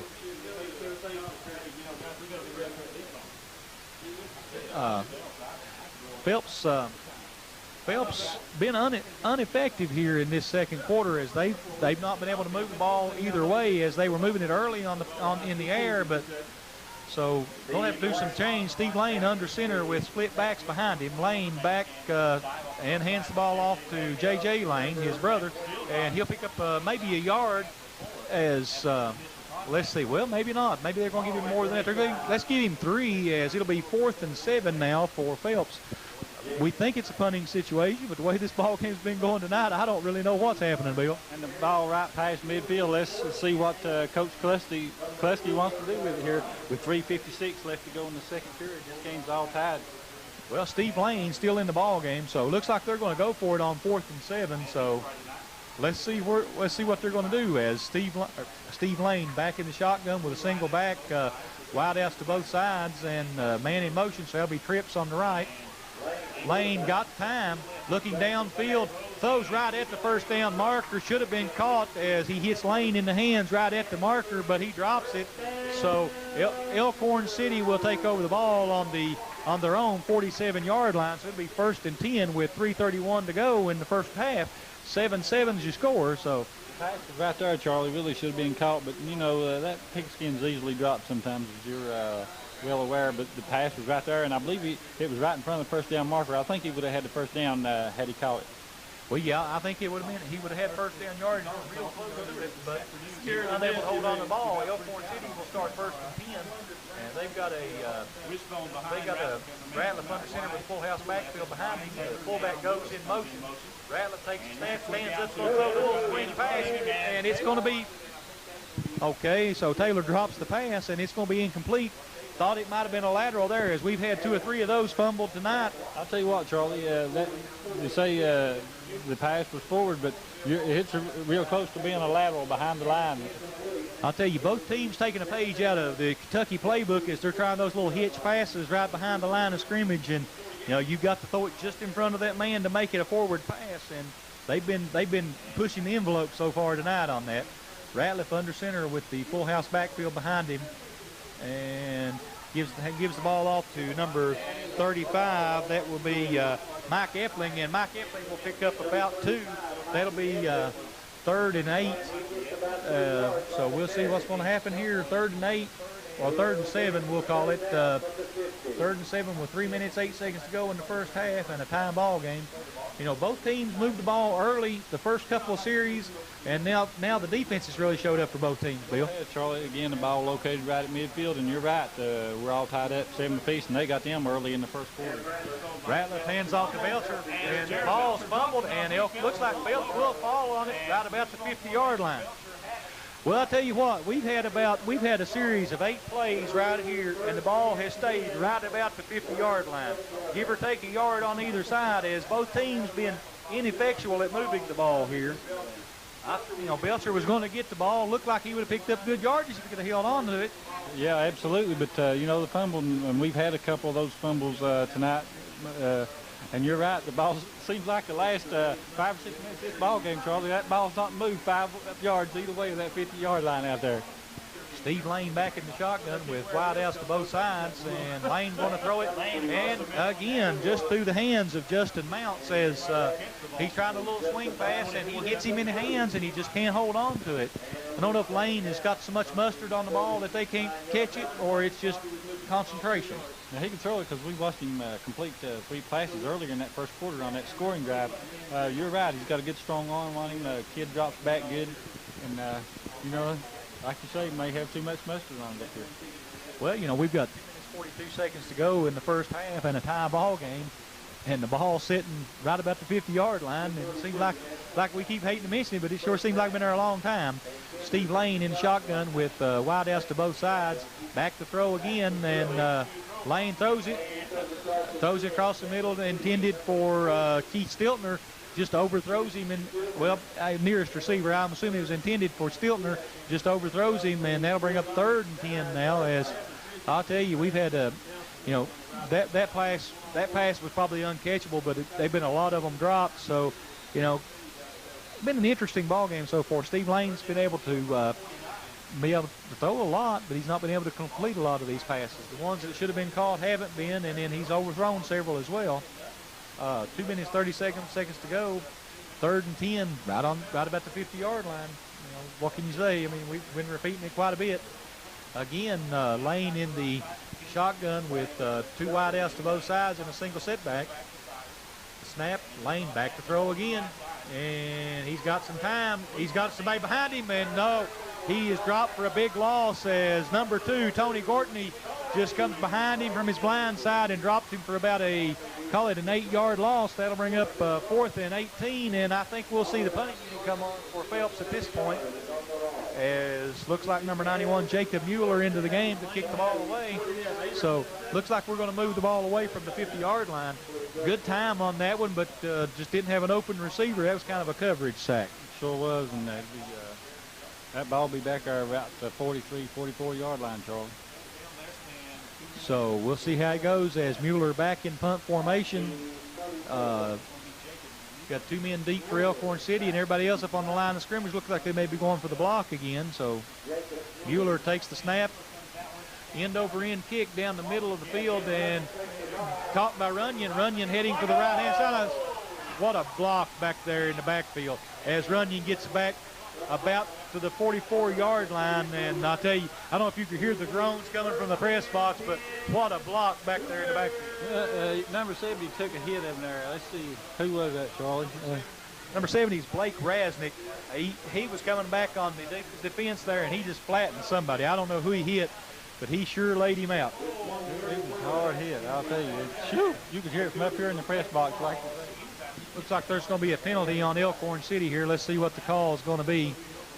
Looks like it will be dead ball, unsportsmanlike conduct on Elkhorn City. So Elkhorn City, let's see whether they're going to move the sticks with it or not. They will. So it'll be 1st and 10, Elkhorn City, but it'll be from about the 25-yard line instead of the 45-yard line. Put them way back there, and with 1 minute and 34 seconds, the way this thing's been going here in the second quarter, that's a lot. They got a lot of yards to make up here. They're going to actually spot the ball on the 28-yard line, and you know, we were talking about that coming up today. They've been a lot of calls this year on the unsportsmanlike. They're not going to let anything get out of hand this year. It's something they've been emphasizing all season. Ratliff under center with the full house backfield behind him. He takes the snap and hands it to Belcher. Belcher will get out to the outside, and he'll pick up, looks like he'll pick up about 5. That'll bring up 2nd and 5 for Elkhorn City as Belcher is finally able to hold on to the ball and pick up some yardages. We've had a lot of turnovers in this ball game today. Yeah, we sure have, Charlie. We did one at Shelby Valley, never threw a whole lot of flags, but you're right. They've called flags flown up here at Elkhorn tonight. 2nd down and 5 for Elkhorn City with 1 minute and 7 seconds to go in the first half. 7-7 score. Ratliff under center with a full house behind him, and he's back. Looks like he's going to hand off to Belcher again, and Belcher will pick up about 3 more. Give him, we'll call it 3rd and 2 now for Elkhorn City. As with less than a minute left to go in the game, Coach Akers may elect to just keep it on the ground and go in at halftime with this thing all tied up and talk about it. Well, Phelps not content to do that. They're going to call the timeout and try to slow it down and maybe try to get a chance to get a hold of the ball again. And with that, we'll take a quick timeout on the Intermountain Sports Network. At Microtech Security, we strive to provide peace of mind through a Dr. safer, Don, smarter Bill home backed by quality, reliable customer service. We are a local company with local people that are here to serve your home and businesses with the top products in the security industry. We have monitoring services available starting as low as $19.95 a month. Call us today to discuss our bundling options. 606-478-9100. With Microtech, security is a family matter. In the first half, we've got a tie score, and Elkhorn City has the ball 3rd and 2. Ratliff takes the snap, hands off to his fullback, and I don't believe he's going to get the first down, but we have a flag on the field, so we'll have to wait and see what the call is, Bill. I don't believe he made it on the running play, but we'll have to wait, like I said, and see what the flag is. Coach Klusky over there called timeout and wanted to try to get a chance to get that ball back here. And we have an injured Phelps player down on the field, so with that, we'll take another quick break on the Intermountain Sports Network. Dr. Don, Bill Bevins, and Charlie Pinson back here with you at Elkhorn City, as the penalty as we went off the air was against Phelps, a face masking penalty, so it'll be 1st and 10 now for Elkhorn City on the right about the midfield stripe again, and we're back. That's where we started out a while ago. So now that we're back to the 50-yard line, we've got 32 seconds to the clock running. We got a tie ball game. Elkhorn City back in the wishbone backfield. So Ratliff under center. The fullback goes in motion. Smith, the pass is to Smith on the corner, and he's going to pick up about 5. And so we got 13 seconds to go. It'll be 2nd and 5. So it'll be interesting to see what the Cougars do here. See if they try to. Looks like they're just going to let the clock run out with 5 seconds. So first half ends with Elkhorn City and Phelps tied 7-all, and we'll be back with you in just a few moments on the Intermountain Sports Network. We are loaded with every touchdown from every game To the end zone. every Sunday afternoon. Wide open for the touchdown. We were built for days like today.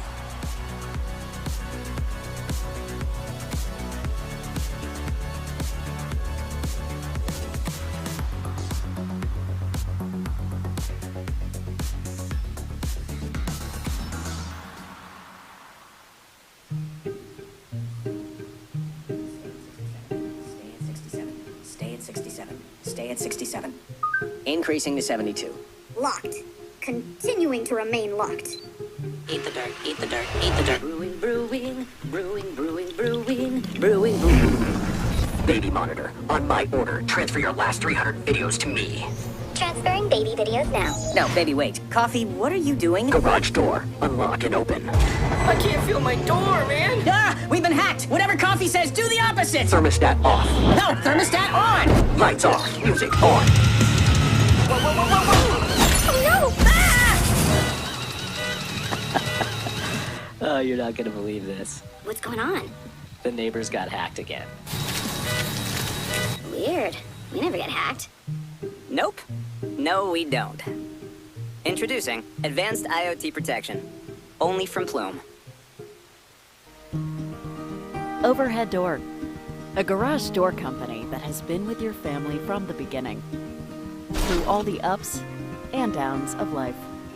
From the small repairs to making your vision a reality. Overhead Door, your trusted garage door expert since 1921. Be sure you're getting the genuine, the original overhead door service. The 2021 Kentuckyville Camrys will be hitting the lot soon at Man Toyota. That means you can save big on the 2020 models right now. 0% financing for 60 months or $4,200 savings off the price. Toyota Camrys built right here in the Bluegrass. 0% financing for 60 months or $4,200 in savings. Man, what a deal! You're gonna drive away saying, man, what a deal. Man Toyota, US 23, Prestonsburg. Hi everyone, we are so pleased you selected AirTies for your wall-to-wall Wi-Fi. Here's what we'll cover in the introductory AirSonic Selfie app session. Downloading the app, creating an account, labeling the APs, and introducing the main screens. Prior to using this app, please ensure the AirTies Mesh Wi-Fi network is already installed and that your mobile device connects to it. So let's get started. The first step is to download the app. If you're using an iPhone or an iPad as we are here, go to the App Store. For those of you on Android devices, you'll find the app in Google Play. Search for AirSonic Selfie and download it onto your mobile device.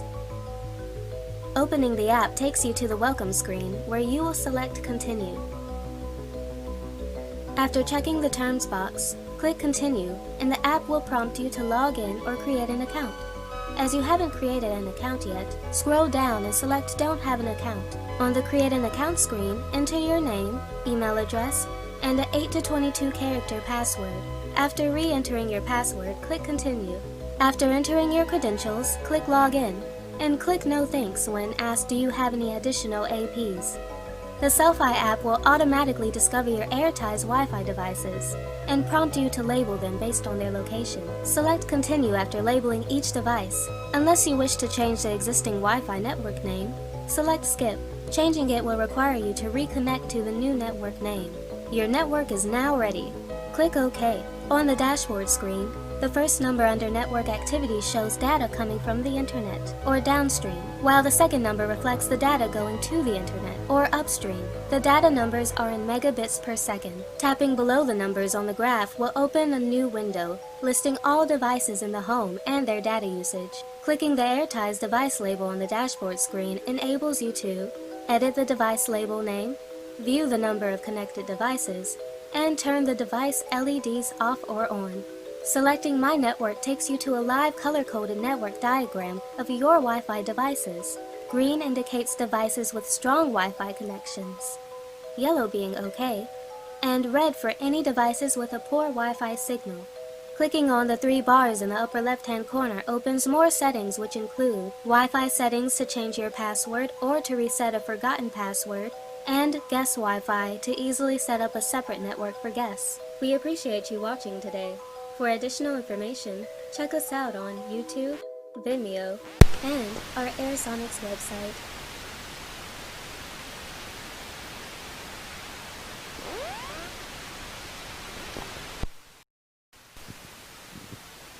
All right, we're back here at halftime homecoming festivities, and we'll be listening to Mr. David Ruth announce the homecoming festivities here at halftime on Intermountain Sports Cable Network. I'd like to present the homecoming court.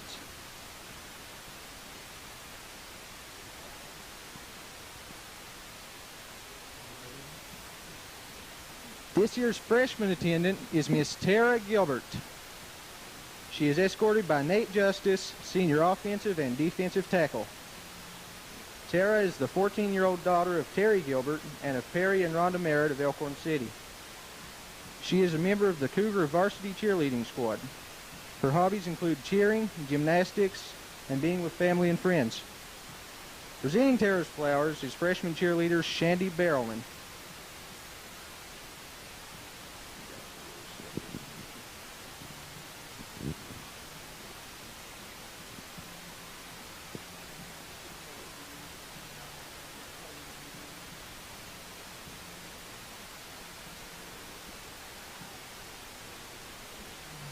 Ladies and gentlemen, freshman attendant, Miss Tara Gilbert.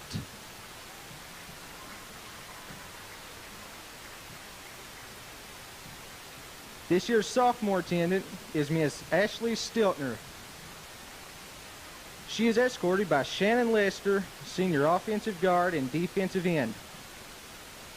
Ashley is the 15-year-old daughter of Johnny and Laura Stiltner of Elkhorn City. She is a member of Soldier, Fellowship of Christian Athletes, Chorus, Co-Ed Y, and the Girls Club. Her hobbies include going to church, attending youth group, playing piano, drawing, listening to music, and being with friends. Presenting Ashley's flowers is freshman cheerleader Ashley McCoy.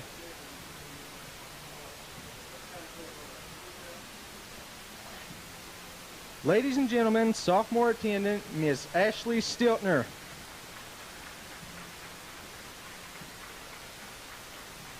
This year's junior attendant is Miss Lori Page Thornsberry.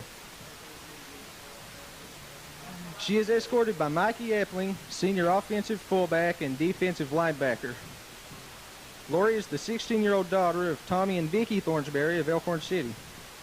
She is a member of the Kentucky Opry Junior Pros, the Fellowship of Christian Athletes, the Beta Club, Soldier, the Church of Christ Youth Group, the Pep Club, secretary of the junior class, and she's a member of the Cougar varsity cheerleading squad. Her hobbies include singing, shopping, cheerleading, gymnastics, and spending time with her family and friends. Presenting Lori's flowers is junior cheerleader Kyla On.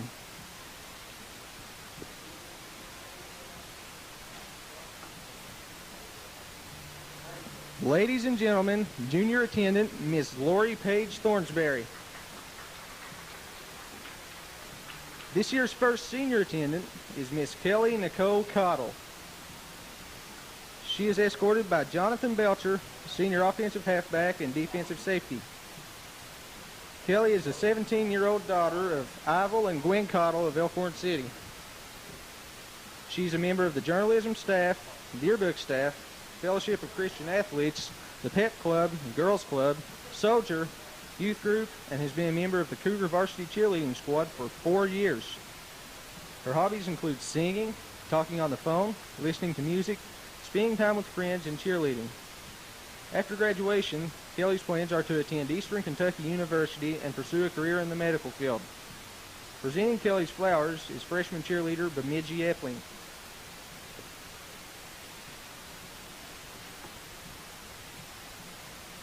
Ladies and gentlemen, senior attendant Miss Kelly Nicole Cottle.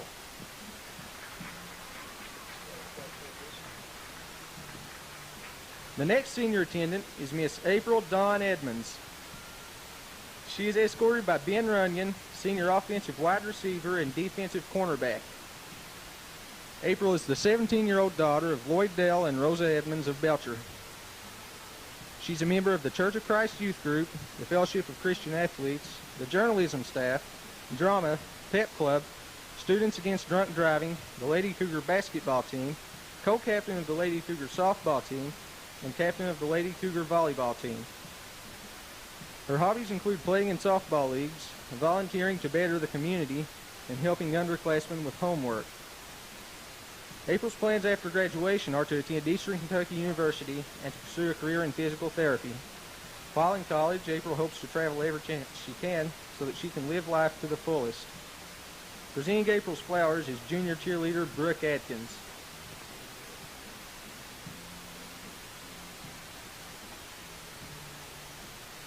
Ladies and gentlemen, senior attendant Miss April Dawn Edmonds.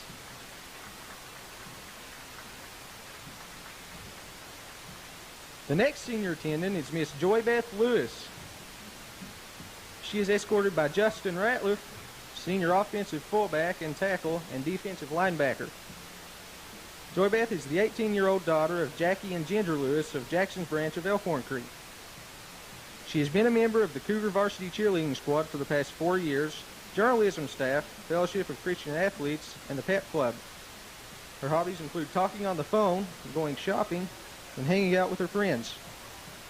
Joy Beth's plans after graduation are to attend Kentucky College of Business and become a medical assistant. Presenting Joy Beth's flowers is freshman cheerleader Heather Swinney.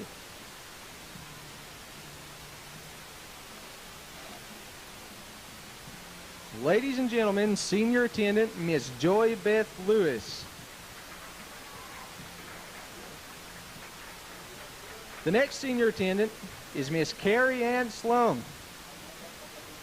She is escorted by Chad Rowe, senior offensive and defensive guard.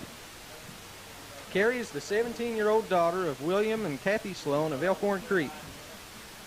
She's a member of the Elkhorn City Church of Christ, where she also participates in the youth group.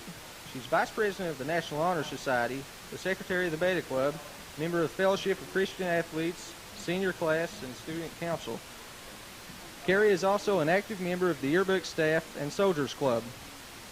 Her hobbies include reading, walking, shopping, and going camping. Carrie's plans after graduation are to attend a 4-year college to pursue a degree in biology and become an occupational therapist. Presenting Carrie's flowers, is sophomore cheerleader Amy Matney.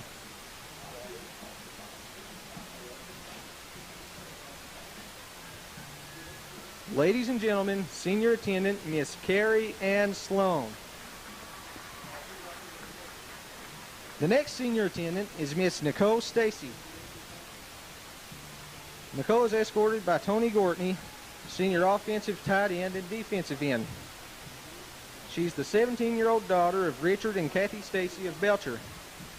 Nicole is a member of the Elkhorn City First Church of God, where she is an active member of the youth group and choir. She is also a 1999 Kentucky Governor's Scholar, a member of the yearbook staff, Fellowship of Christian Athletes, the academic team, Elkhorn City High School Pep Band, TLC, president of the senior class, the Beta Club, the National Honor Society, and Soldier, vice president of the Student Council, 1999 Pike County Bowl Queen candidate, co-captain of the varsity softball team, and a peer mediator. Her hobbies include singing, playing softball, reading, and spending time with friends. Nicole's plans after graduation are to attend a 4-year university and major in biology. She then wants to attend graduate school, specializing in an undecided medical field. Presenting Nicole's flowers is sophomore cheerleader Carrie Fletcher.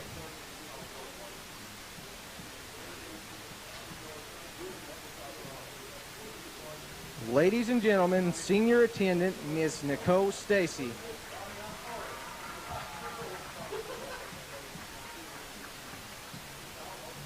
At this time, we would like to present to you Elkhorn City High School's 1998-1999 homecoming queen, Miss Jordan Page Coleman. Jordan is the 18-year-old daughter of Dwight and Kathy Coleman of Ashcamp. She is presently a freshman at Pikeville College. Jordan is being escorted by Elkhorn City High School Principal Kenneth O'Quinn.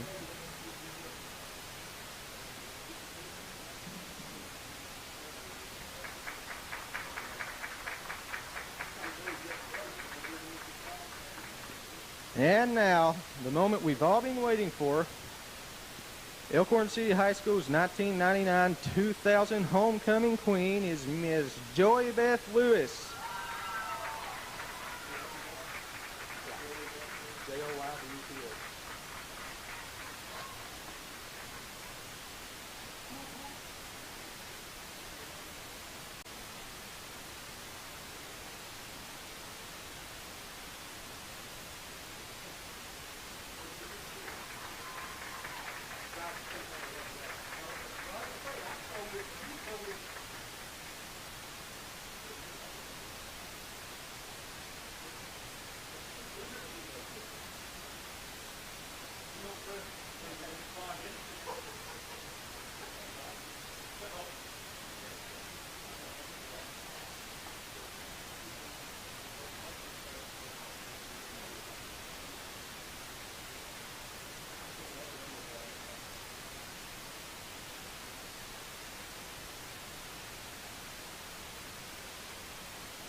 At this time, we would like to present to you one last time the 1999-2000 homecoming court of Elkhorn City High School.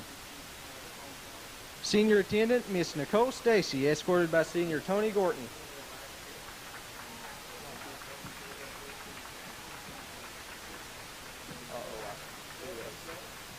Senior attendant, Miss Carrie Ann Sloan, escorted by Senior Chad Rowe.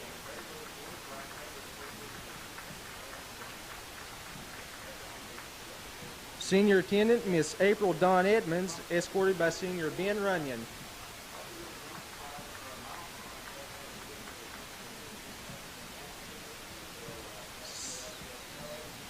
Senior attendant, Miss Kelly Nicole Cottle, escorted by Senior Jonathan Belcher.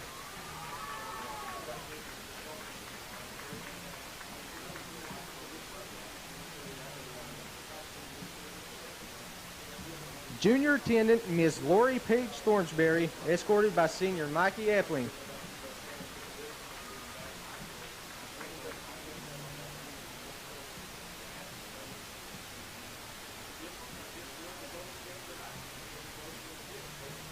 Sophomore attendant, Miss Ashley Stiltner, escorted by Senior Shannon Lester.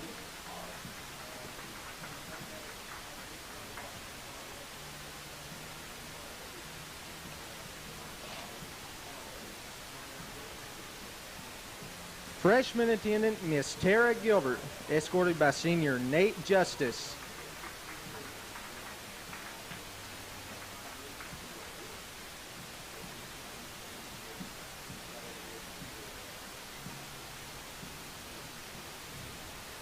Last year's homecoming queen, Miss Jordan Page Coleman, escorted by Elkhorn City High School Principal Kenneth O'Quinn.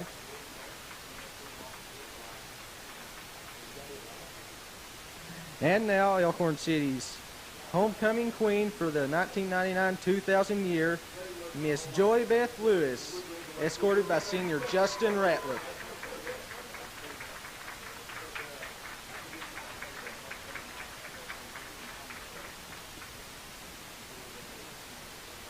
Congratulations to all ladies.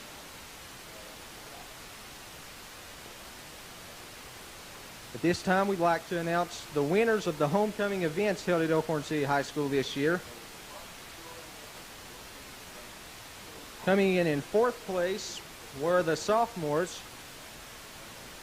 Third place were the freshmen. In second place were the seniors. And in first place were the juniors. Thank you, everybody. Good night and drive home safely.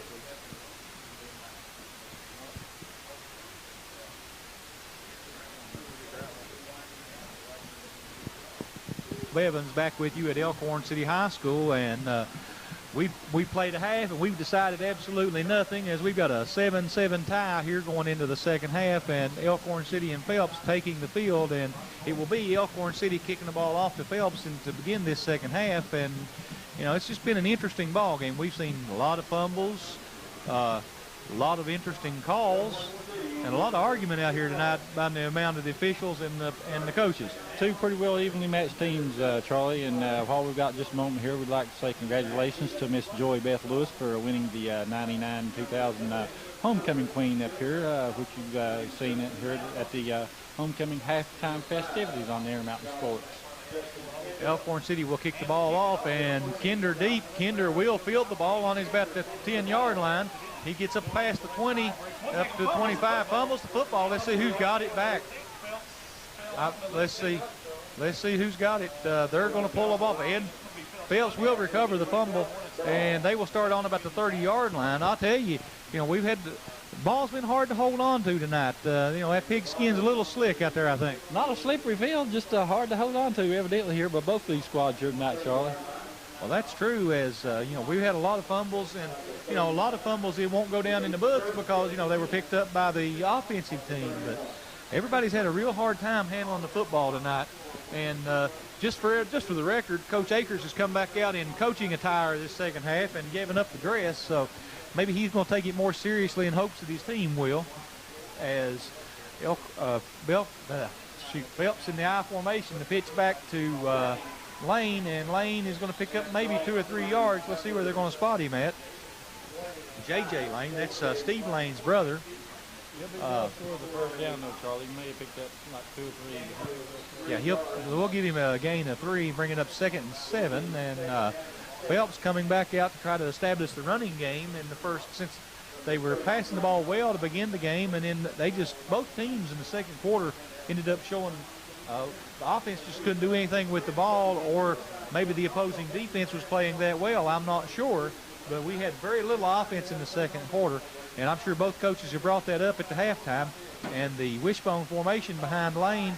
Lane passes it back to Kinder, and Kinder will pick up maybe 2, so we'll call it 3rd and 6 now for Phelps, as they're trying to establish the running game. They've been grinding out 2 yards a carry so far, and 3rd and 6. So let's see what's going to happen here. Yeah, like I say, Charlie, 3rd and 6, maybe 3rd and 7 down there, but looks at that marker over there. And you're right, both teams since early in the first quarter, since then, both teams have had trouble moving the ball upfield. Phelps back in with power football, as they've got a split backfield behind Lane. And Lane under center, he hands the ball off to J.J. Lane. And he's brought down for a loss of 6 as he goes back to, well, they're going to give him forward progress to make it a loss of 5, and they'll bring up 4th and 9. And I'm sure that we'll see Mueller come in and kick the ball here as they're deep in their own territory. And as we speak, Mueller runs into the game. So Phelps ineffective on their first offensive series of this half. Just a host of defenders in there on behalf of Elkhorn. They hit him in backfield, and you could pick the count on them. There was 5 or 6 of them hit him down there for the big loss. Yeah, and back deep for Elkhorn is number 49, Ben Runyon, and number 40, Jared Belcher, and Mueller will be kicking the ball for Phelps. And here's the snap, a low snap. Mueller picks it up and gets rid of it, and Ben Runyon will catch it and tries to make it on the 40-yard line. He goes left, goes right, falls ahead for maybe 2 yards, and we have a flag down on the field on the far sideline. Don't know exactly what the call will be, but it will change the field position somehow. Actually, there's 2 flags out there. There's one laying right on the 40-yard line, well, on the 50-yard line, one on 44. So let's see what they're going to call. May have been a face mask, but I don't think so. Okay. Looks like it will be holding on Elkhorn City, so they had decent field position to start with, but they'll lose that now as the ball will move back from that original line of scrimmage, and they'll start 1st and 10 at somewhere around the 30-yard line instead of past the 40. So, you know, Elkhorn City hurting themselves with the big penalty here, as they're going to spot it on the 33-yard line after the infraction. So that'll be 1st and 10 for Elkhorn City on their own 33-yard line. So with 9:30 to go in the third quarter, we've still got a tie ball game, and Elkhorn City will try to change that as they come up on the offensive side. The wishbone backfield behind Ratliff, and wide receiver goes in motion all the way to the sideline. Now the fullback goes in motion to the other side. Ratliff throws the ball to 44 up the middle, and he's going to pick up first down for Brian Taylor as he gets out close to the 45, right about the 45-yard line. That's where they're going to spot him. So that'll be a 1st and 10 for Elkhorn City as first play on offense in the second half. They throw the ball same as they opened the game, but with different results as he holds on to the ball. So I think that's the first 1st and 10 we've had in quite a while in this game here. Well, you know, that's true. Both defenses have come up strong in the second quarter, and now Elkhorn trying to change things by moving the ball. Again, the wishbone formation, and again, the tight end goes in motion, and now the fullback goes in motion. Ratliff back to pass again, and he's going to go deep, and he's open, but he falls down as Brian Taylor was open because the defender fell down, but he fell down himself and caused the pass to go errant. So that'll bring up 2nd and 10 now, and I'll tell you, Elkhorn City trying to open it up in a hurry with some of these passes, Bill. Well, it'll do it if you connect with him, but the kid just fell down there. Might have been some contact, but I thought it was incidental contact, no flag, good call, and he just fell down. Let's see what they can do on 2nd and 10. Well, you know, if there was contact, like I say, it looked like it was incidental because nobody would try to do anything. Ratliff behind him with the wishbone and hands off to Jared Belcher, and Belcher will pick up about 5, maybe 6. Let's see where they're going to spot it at. Let's give him a pickup of 6 as they'll bring up third and 4 now with 8:40 to go in the second half, or third quarter, starting the second half. I'll spit it out in a minute. So Elkhorn City able to move the ball so far this time as they've got we'll call it 3rd and 5 as they move things around. And Elkhorn City will call a timeout. And with that, we'll take a quick timeout on the Intermountain Sports Network. Overhead Door, a garage door company that has been with your family from the beginning, through all the ups and downs of life. From the small repairs to making your vision a reality. Overhead Door, your trusted garage door expert since 1921. Be sure you're getting the genuine, the original overhead door service. John Bevins and Bill Bevins back here with you at Elkhorn City. We've got a tie ball game with 8:27 left to go in the third quarter, and Elkhorn City comes up with an I formation behind Ratliff and split outs both sides. So Ratliff looked like he was going to pass, but hands the ball out to Belcher, and he pops it up the middle, and Belcher gets down to the 30-yard line as he picks up 20 yards. Best drive of the game for Elkhorn City, maybe possibly with the exception of the first or second drive they had in the first quarter where they scored their only 7 points on the score. Elkhorn City doing a good job moving the ball right now. Well, I'll tell you, with the big gain, we've also got a Phelps player down on the field. So with that, we'll take a quick break on the Intermountain Sports Network. The 2021 Kentuckyville Camrys will be hitting the lot soon at Man Toyota. That means you can save big on the 2020 models right now. 0% financing for 60 months or $4,200 savings off the price. Toyota Camrys built right here in the Bluegrass. 0% financing for 60 months or $4,200 in savings. Man, what a deal! You're gonna drive away saying, man, what a deal! Man Toyota, US 23, Prestonsburg. You hate to see in any ball game, but glad to see he's able to walk off with a little assistance, but yet he is able to walk off under his own power. So that's something that's nice to see, that the injured player to be able to leave on his own. As Elkhorn City has 1st and 10 on the 29-yard line with 8:20 to go in the third quarter and a tie ball game. As Elkhorn City's come into this second half trying to move the ball quite well on the ground and well in a nice passing attack too. They've mixed it up here and tried to catch Phelps off guard, and so far it's worked for them as they picked up some good yardage on this drive. We said before, Charlie, earlier, best drive of the game except for the first play of the game, and we hope the best for David Delver. He was down a long time on there, but we finally got up. Good to see him walking off under his own power, though. Ratliff under center with the eye backs behind him, and he takes and hands it off to, looks like to Belcher again. And Belcher will pick up about 4 yards on the play. Let's see what they're going to give him. They're going to give him about 4. So we'll call it 2nd and 6 for Elkhorn City, as very effectively moving the ball down the field right now. Mixing a little bit of run and pass together, changing formations from the first half where they ran strictly a wishbone. Now they're starting to run the I formation and things, and setting Phelps up a little bit differently as they're back in the I formation with wide outs wide to both sides. Ratliff under center, takes the snap, back to throw, quick step, throws it back to 44 Taylor, and he just drops it as it was hit in the hands with him. Should have been caught. Nice play by Ratliff. Good pass. It was right on the numbers. He just dropped it. You know, I think he was thinking about running with that ball before he caught it, but that'll bring up 3rd and 7 now for Elkhorn City as with 7 minutes 35 seconds to go in the third quarter, we still have a tie ball game. And you know, I'll give a lot of credit to the Elkhorn City team here as they mix things up quite a bit in order to disrupt the Phelps defense. And again, back in the I formation with wide outs to both sides. Ratliff under center. Takes the snap again, back to pass. He's looking. He's got him open. Got a man open. And, just overthrows him. He had number 49, Ben Runyon, open, and just throws it over his head. And that'll bring up 4th and 7 now. Expect Coach Akers to go for it here as he's deep in his own territory, you know. Go ahead and try to score or at least get the first down here as you can. I think he was trying to go for it all there, though, Bill. Evidently so. Good pass by Ratliff in there. Just overthrew it just a little bit, and you're right. He's going for it here down deep in his territory. Nothing to lose right here on a 4th and 7. So 4th and 7, we've got wide outs both to the left. Well, actually, they're confused. One to the left, one going all the way back to the right. We've got the I formation behind Ratliff. Ratliff under center. Finally takes the snap, and Belcher's got the ball. Belcher may be going to get the first down. Looks like he's going to make it. Let's see where they mark him out at. He looks like he'll have the first down, and we have a flag. Do we have a flag on the field? Flag on the field.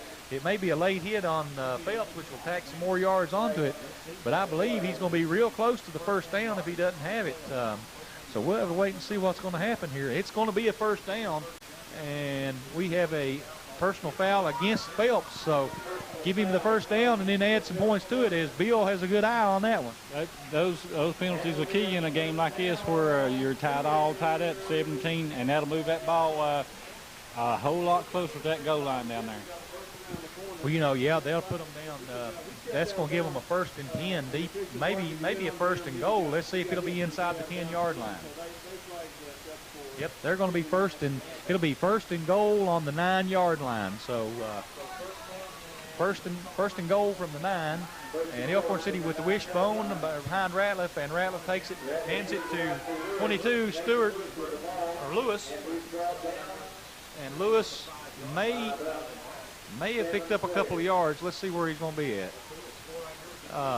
Looks like he's going to be down close to the 5-yard line, as that's where the officials are standing. So that'll bring up 2nd and goal now from we'll call it 2nd and goal from the 5, and Phelps, feeling a little distress here, is going to call a timeout, and with that, we will take another break on the Intermountain Sports Network. The Elkhorn City's threatening to break the 7-7 tie as they've got a 1st and goal.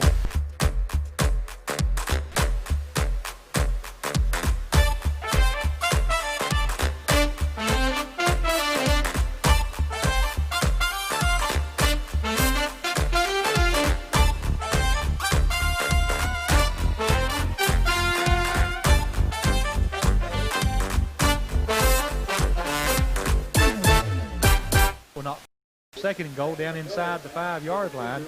Ratliff with the I formation behind him, takes the snap, hands it off, looks like to Belcher, and Belcher's trying to get down close to the goal line, and he may have picked up a couple, but there is a flag on the field, so we'll have to see what the call is going to be, as Elkhorn City really threatening hard here against these Phelps Hornets. Score right here would be very important, especially for Elkhorn City here. We've got still a long time left to go in this one, Charlie, but the way things are going, you know, not a very high-scoring game, you know, one score might make all the difference in tonight's game. Well, the preliminary signal by the official on the flag is a holding penalty on Elkhorn City, so that will be that will do a lot from the confidence of the Phelps Hornets here, as that will back Elkhorn City up quite a bit after they were knocking on the door inside the 5-yard line. So they'll have it second and goal now from the 13-yard line after the penalty. Yeah, big penalty there, but Elkhorn City's been moving the ball. Let's see what they can do with it here. Well, Ratliff has the wishbone formation behind him as he takes the snap, and he hands it off to Belcher again, and Belcher stopped just as soon as he gets the ball. He may have lost a yard on that one. Let's see where they're going to spot him at. I don't see him moving the stick, so they're going to say he got back to the line of scrimmage, but that's still going to bring up 3rd and 13 from the third and goal from 13 for Elkhorn City. So look for him to try to maybe throw a pass here or do something to bring it outside. Ratliff can throw it, we've evidenced that earlier, but that was a good tackling there by Jordan and Phelps to stop him that time. Elkhorn City with the I formation behind Ratliff now, as he's got a wide out to both sides.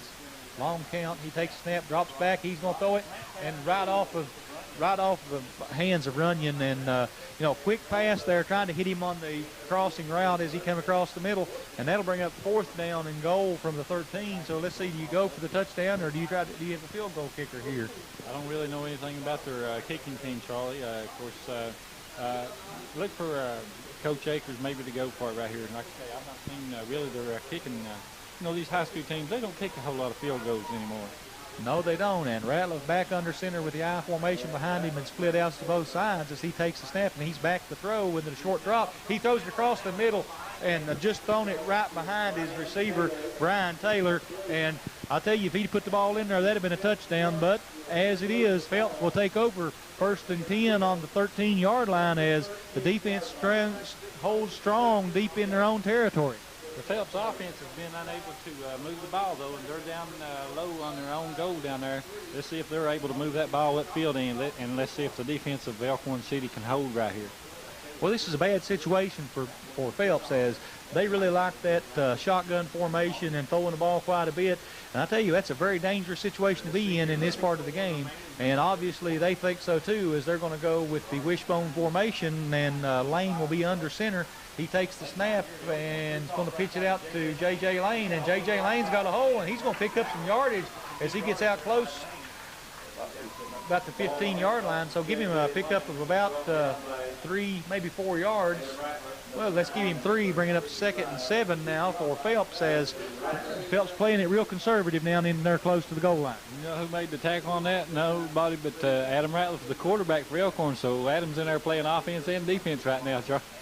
Well, on a team, when you only got 20, 24 players, most everybody has to play both ways, and that seems, that's always a trend in high school. As most of your athletes, you try to get them on the field as much as you can. Phelps still coming out in the 2 tight end set with the wishbone behind him. Lane under center takes the snap and drop back. Looks like he was going to pass, but he's going to bootleg it himself. He's going to be sacked. And Lane, they said he was down, and he lost the ball after he hit the ground. But Taylor tackles him deep in his own end zone, or deep in his own territory, for a loss of about 8, 9, maybe 10. Let's see. We'll say a loss of about 15, as he'll be down there 3rd and 20 deep inside the 10-yard line. And actually looks like he's inside the 5. So if Elkhorn City holds right here, Charles, they'll be in excellent field condition, because he'll be back there in his own field goal passing. Some of these fans up here maybe thought that was a fumble, but I thought it was a good call by the official. The ball come out after the player was already down on the field. Well, the ground can't cause a fumble like you say, so he had the ball under control when he hit the ground, and then it popped out. It looks like we're going to have a delay of game penalty on Phelps here, as a flag falls deep in the secondary. So that's what the call is going to be. So that'll tack on another 5 yard. Well, actually, that'll push them down another half the distance to the goal line probably, as they're inside the 10. So that'll be down to about the 3 yard line now. So that'll be 3rd and call it 22 from the 3. So I tell you, Phelps getting deeper and deeper in trouble here as Lane in the shotgun formation in his own end zone with 2 wideouts to the right, 1 to the left in the single setback, and he's under pressure. He's going to be sacked in the end zone for a safety. So that'll be 2 points for Elkhorn City, and I'll tell you, this Elkhorn City defense has come up big here. Phelps, with that penalty, just dug themselves deeper and deeper in the hole, and they just couldn't get rid of it, and they got him back there for 2, and they'll have to kick it. Well, you know, I'll tell you, we said that earlier, that this was a bad situation for Phelps to be in when they like to run that wide open offense with only the single setback to protect their quarterback. And in this case, Elkhorn City saw that chance, and he sent some linebackers inside, and just, you know, the blitz caught him in the end zone. He couldn't go anywhere, and with that, Elkhorn City will get 2 points and the ball back, as Phelps will be forced to kick off from their own 20. And again, Elkhorn City will end up in excellent field position here, Bill. Absolutely, and good defense by Elkhorn. Credit them. The penalty hurt Phelps back there, and they just kept digging themselves deeper and deeper in that hole. And the quarterback, he just had nowhere to go that time. You know, I tell you, that's going to be a very demoralizing play for the Phelps Hornets, as, you know, they find themselves down by 2 points in a real close ball game and having to give the ball back up to a team who's got momentum on their side, as Elkhorn City pushed the ball down deep inside to almost to their own 3 yard line before, until penalties took them out of it. And, you know, Phelps dodged the bullet there and then gave them the 2 points, and now they're going to have to give the ball back. So, you know, we'll have to wait and see what Elkhorn City does. And he's going to kick it off the tee, so that'll be, I guess, either they've changed numbers or they've changed kickers. So number 90 kicks the ball down the middle of the field. It'll be taken at the 30 by Belcher. Belcher comes up the list. He's got some blockers. He's going to go up the sideline. He's going to cut, and he makes another cut. He's coming across the middle of the field. He gets down to about the 40-yard line, as I'll tell you, beautiful run by Belcher there as he comes down the sideline, cuts it back. One more man, and he would have been gone, Bill. Absolutely, a good run back by the kid. They'll mark the ball right around that 35, 36-yard line. So definitely the momentum has shifted to the Elkhorn City Cougars here on their home field. Yeah, it's going to be down in the Phelps 35-yard line, as that'll be about a 35-yard return on the kick. So I'll tell you, you know, Elkhorn City's got everything going their way now, as momentum is shifted strongly in their favor in this close ball game. The split outs to both sides and a split backfield behind Ratliff. Ratliff under center, takes a snap, dropping back to throw. He's got protection. He's got time. He's going to go deep. He's going to go for it all right here, and it could be intercepted. And I'll tell you, he should have been intercepted, as Justin Kinder steps up in front of Taylor there, and, you know, got his hands on the ball, and, you know, that would have been a real big boost for Phelps right there if he could have pulled it in. Tell you what, that looked like some interference down there. Yeah, that might have been some offensive pass interference, but the official didn't seem to think so. I mean, both men have the right to go for the ball, and I guess in his estimation, that's what happened, as Elkhorn City dodged the bullet there. Ratliff under center with 2 wideouts to one wideout to either side in the split backfield, as he gives the ball to Belcher up the middle, and give Belcher about 5 yards as he just popped right through the middle. So that'll bring up 3rd and 5 for Elkhorn City, or 3rd down and 5 after the pass play for Elkhorn City. So things are changed and doing real well here. Elkhorn City moving the ball well. So Elkhorn City 3rd and 5 here. 3rd and 5 here in the 3rd quarter with 3:25 to go. Again, the I backfield behind Ratliff. Ratliff hands it to Belcher again, and Belcher may pick up 2, maybe not, as he goes up the middle. So it'll bring up 4th and let's see, it's going to be 4th and long actually here, as well, actually they're going to give him about 2 yards, so it'll be 4th and we'll call it 4th and 4. And I expect, well, Ratliff back in the game, so that'll change things right there. We know exactly what's going to happen now, as Coach Akers will go for it, and Elkhorn City will line up with the wideouts to both sides and a I backfield behind Ratliff, as Ratliff is under center. takes the snap, quick snap, and he hands it to Belcher, and Belcher just bunts his head for maybe a yard, but at that, he's going to turn the ball over to Phelps again, deep in their own territory again. I'll tell you, it's Elkhorn City twice gotten in threatening possession, but unable to punch the ball across the goal line. Okay, so Phelps will take over now, 1st and 10 on about the 28-yard line with 2:37 to go in the third quarter. So they gave up the 2 points on the safety there, and let's see if they can come back now and switch the momentum back in their favor by moving the ball here. And they're going to have the ball somewhere about close to the 40, let's see, call it the 37-yard line. It's hard to tell. All the markers have been moved around over there where there's no fence to hang them on. And Phelps comes up with a I formation behind Steve Lane under center, and 2 wideouts to the left, and Lane will pitch the ball back to Kinder, and Kinder tries to get up the middle, and he may pick up about 6 yards as he comes off that left side. And Barry Taylor limping off the field for Elkhorn City on that play, so give him 6, and that'll be 2nd and 4 now for Phelps.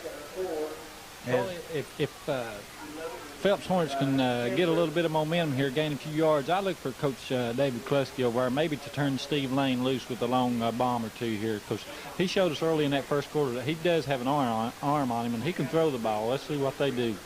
Well, he is under center with an I formation behind him. It looks like he's going to pitch it back to Kinder again, try to get Kinder back out to the outside. And he may have picked up 1, maybe 2 yards as he got out to see where he went out of bounds at. Let's see what they're going to mark him.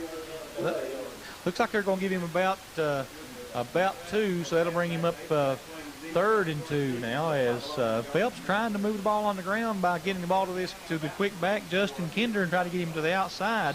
And Phelps needs a couple of first downs here, Charlie, in order to give them the boys a little confidence in this game, because they've had trouble moving the ball here. So if they can get them a couple of first downs and get close to midfield, might give the guys some momentum here.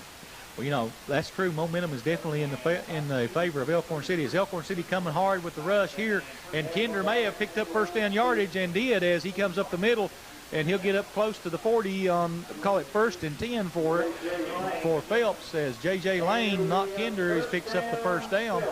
So, again, momentum starting to ease, that pendulum of momentum starting to swing toward Phelps' favor just a little bit here as they pick up the first down in spite of the blitz by Elkhorn City up the middle.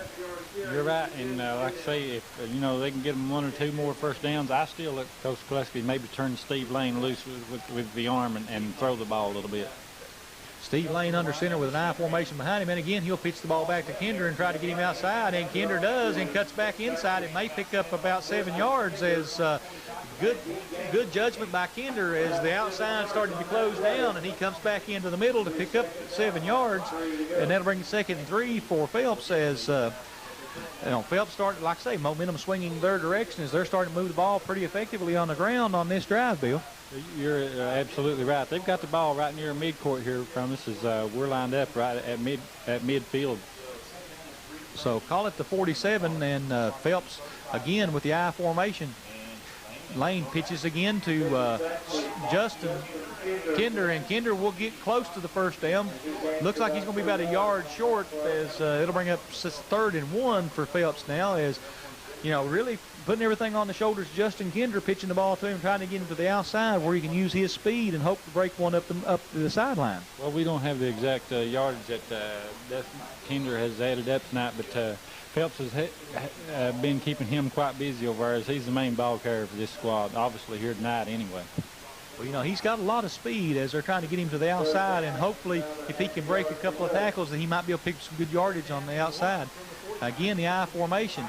And again, the pitch to Kinder, and he is hit deep in the backfield by number 40, Jared Belcher. And I'll tell you, Belcher made a big hit there as, call it a 4-yard loss maybe we'll give him a 3-yard loss. We'll call it 4th and 3 now. I'll tell you, defensive play of the day right there as Belcher comes through and just lowers the boom on Justin Kinder just as he got the ball. It was about a 3rd and a half yard, Charlie. Now it'll be about 4th and 3, 4th and 4. Just a a big play in this ball game with just 9 seconds left, and I think they'll let the clock run down, and we'll play this start the fourth quarter. But anyway, take note of that play. You know, the ball's located at midfield. It's 4th and 4 now. It was 3rd and about a half a yard, and Belcher come up there with one tremendous tackle. One of the biggest plays in tonight's game. Let's see what they do with it. Well, with that, we'll take a quick break as the third quarter has just ended, and this is the Intermountain Sports Network. When life's unfortunate events happen, we sometimes see people at their worst. That's why we make it our goal to give them our best. If you've been involved in an auto accident, have a workers' compensation, Social Security, or SSI claim, you need an attorney with proven results. You need John Earl Hunt. I'm attorney John Earl Hunt. I like baseball, football, and basketball. I believe in the U.S. Constitution, and I support the American flag. I'm a country lawyer. I'd be honored to represent you in your case. I'll treat you right. I'll do the best I can to help you. Dr. Bill Bevins and Charlie Pinson back here with you at Elkhorn City High School as we're going into the fourth quarter in a real tight ball games, 9-7, as the only score in the second half has been a safety given up by Phelps as Steve Lane was sacked in his own end zone, and now we've got a 4th and 4 for Elkhorn's or for Phelps as the big hit by by Jared Belcher puts Phelps in a situation where they've got to get 4 yards to get the first down after they had it 3rd and less than a yard. And Phelps will go now with the I formation with Lane under center. He takes it, and they're going on the option out of it. He's going to pass it back to Kinder, and Kinder's hit in the backfield again. And this time he's going to lose about 4 more as they will give the ball up to Elkhorn City. And I'll tell you, you know, Belcher made that big hit, and we said that may be the turning point of the game. And so far it has been, as Elkhorn City will get the ball now. It could very well be, Charlie. You know, it may have been a punting situation out there. If they had to punt the ball, still a long way to go in this ball game. Almost 12 minutes left to go, a whole quarter play. And Phelps is just down 2 points. If they would have punted the ball right there, you know, I'm not second-guessing the coach or anything, but if they had to punted the ball right there, they could have put Elkhorn City way back there.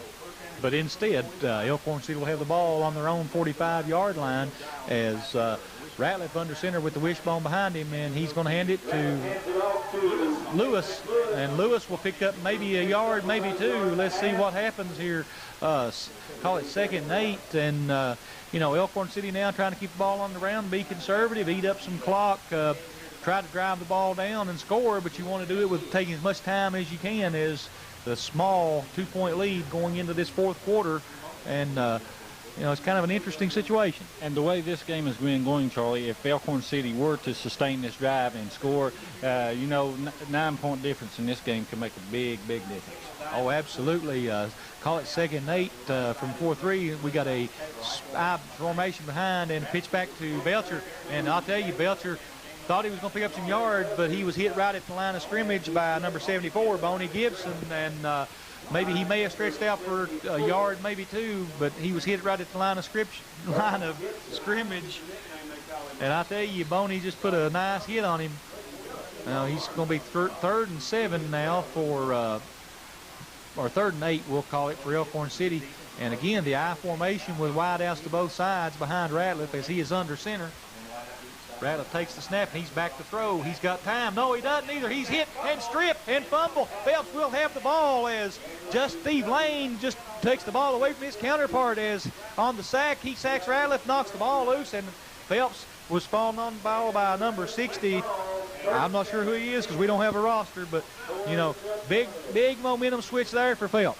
Ratliff was back to pass, and he just grabbed his arm, and then the Phelps defender just fell on the ball, so could be a big break in this ball game. Phelps located right at midfield right here in front of us, and they're just down 2. You know, I'll tell you what, 2 points is not a whole lot in this game. As both teams, when they scored quickly by moving the ball up and down the field, although they've been stymied so far. Wishbone formation behind Lane. Lane pitches to number 25, J.J. Lane, and J.J. may pick up about 2 yards, but we've got a flag on the play, so we'll have to see what happens here. Tell you, there's been a lot of flags on the field tonight, Bill. I don't know what's going to call this time. We've sure had a lot of them. Sure have. The officials are not afraid to throw them up here. Well, here's the call. Looks like it's going to be clipping on Phelps, so that'll back them up another 10 yards. So I see Coach Shakers over there pointing, move it back. So we'll see where they're going to be at now. They'll move it back from the point of infraction. So first and call it right now first and at least 20. So let's see where we're going to be at. I think what Coach Kleski's thinking, but just when they get a break, then they get a big clipping call against them. You know, it's just part of football, though, Charlie. Oh, yeah, you know, that is. It's call it first and 23 as ball back on the 37-yard line. First and 23 for Phelps. Now you'll see Steve Lane back in the shotgun with a single back behind him. Looked at the blitz coming. Let's see if they can protect him. And he gets it down. It's short. Maybe he picked off, and it looks like it is. Let's see. He does have it. They're calling it an interception for number 42, Jeremy Vanover. As I tell you, momentum changes quickly in this game, and the pendulum has just swung to Elkhorn City as they have intercepted the ball, and they have it on about the 40-yard line going the other direction. Not enough arm for Lane that time as he threw it way downfield, but threw it way short. Now the ball was definitely thrown, and nobody there, so Elkhorn City will take over now and look for them to try to move the ball down the field again. Back in the I formation with split outs to both sides. Ratliff under center. He takes the snap and looks like he's going to hand off to Belcher, and Belcher's just going to muscle it up the middle as he may pick up 3, maybe 4 yards. Let's see where it looks like they're going to give him 4 as they're going to spot him up there. So that'll bring up second and 6 for, well,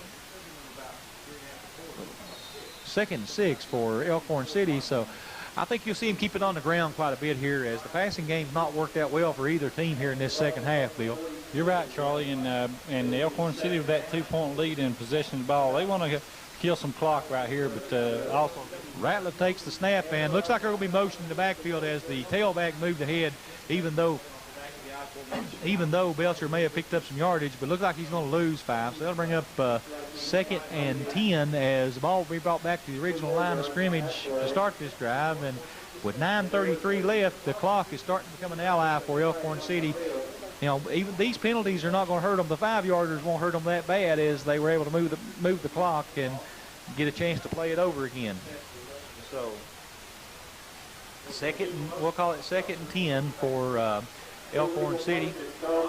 Well, actually, we'll call it second and 11 as the ball is a little bit past the original marker. So the clock is running with 9:30 to go, 9-7 lead for Elkhorn City and the football.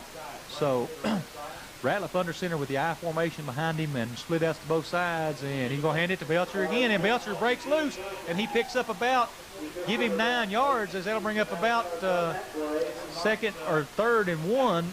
Let's see if they're going to mark him at. Flag's just over midfield, Charlie, and they'll mark him down right at midfield. I think he'll be about a half a yard short. Let's call it a yard and bring up third and 1 as big run by Belcher. I'll tell you, he's made a couple of big plays in this fourth quarter already. Well, actually, he made one to end the third and one big one in the fourth. So big game for Belcher tonight.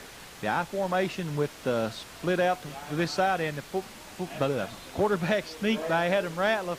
Let's see if the line surge got him enough for the first down, as it's going to be close. I believe he's going to have it because they're going to put it right on the 50-yard line, so they're going to have to bring the chains in it. Well, no, it's going to be short because they're going to put the nose of the ball on the 50-yard line, so it's going to be short by half a yard, and that'll bring up fourth and inches as Elkhorn City will try to get the first down out and keep the clock running with 8 minutes and 12 seconds and a 2-point lead. Look for the big Belcher kid up the middle on this one. Right, and if they can keep it right here, they can kill some more time on that clock with 7 minutes and something.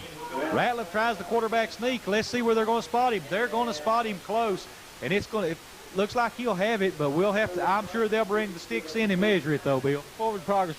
They'll give him the forward progress on it, and we're looking straight at it, Charlie. And I think they'll have a nose of that football. I think we'll probably have a measurement here. May have a measurement. They're going to have to measure, but I'll tell you, it's going to be. Well, I don't know. Now they've got the nose of the football right on the 50-yard line again, so it's going to be real close. I'll tell you, it's been an interesting spot here. They've been spotting the ball right on the toe of the official. So I think he'll have it, but he'll have it by inches. It'll be all. I think you're right. I mean, we're we're straight across from the football here at midfield, and you're right. If he's got it, he's just got it by inches. You know, it looked like by the spot, looks like he had it, but I'm not sure.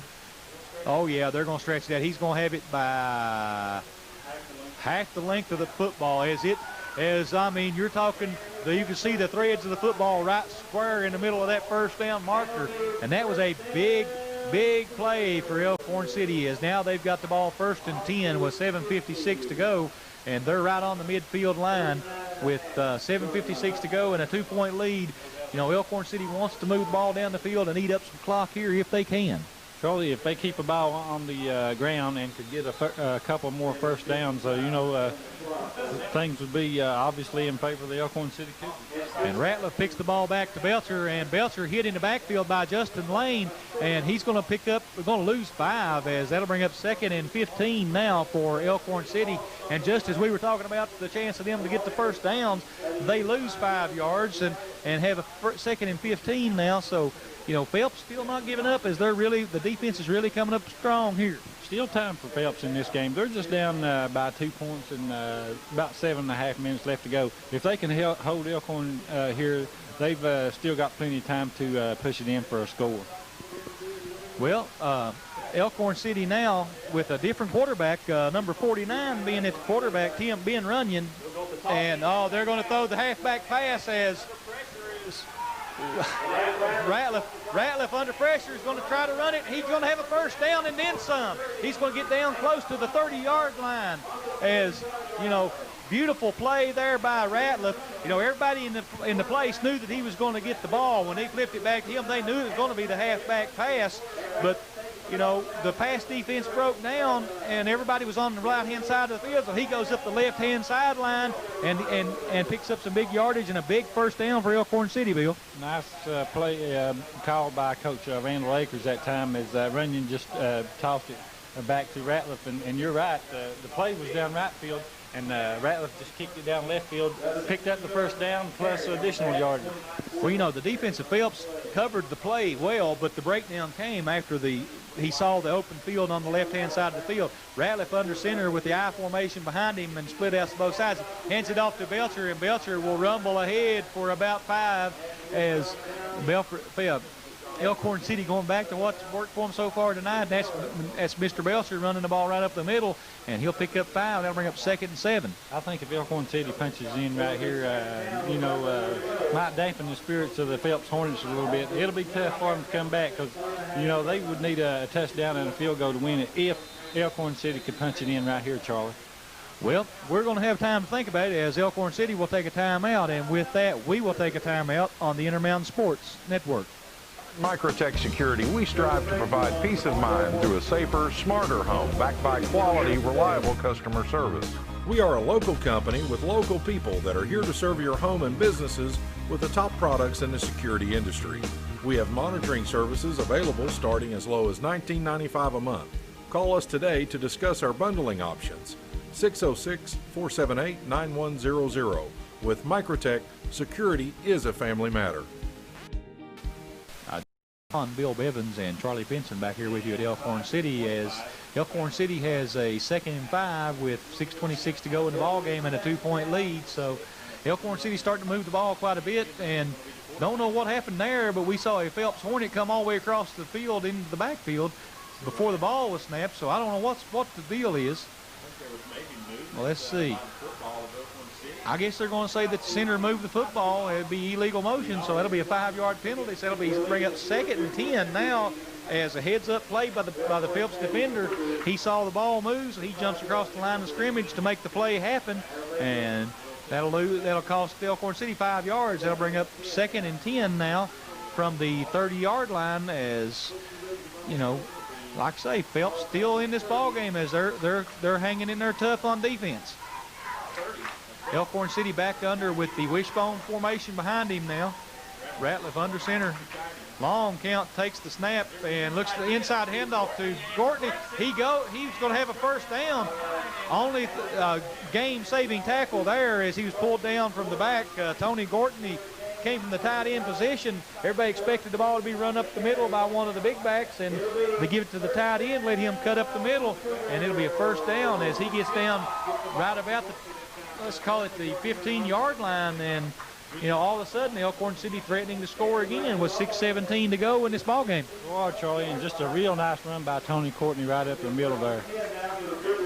So Ratliff under center with the I formation, wide outs to both sides. He takes the snap, gives it to Belcher, and Belcher is going to rumble through on the left hand or the right hand side, and he'll get down to about the 10-yard line. So give him about 5.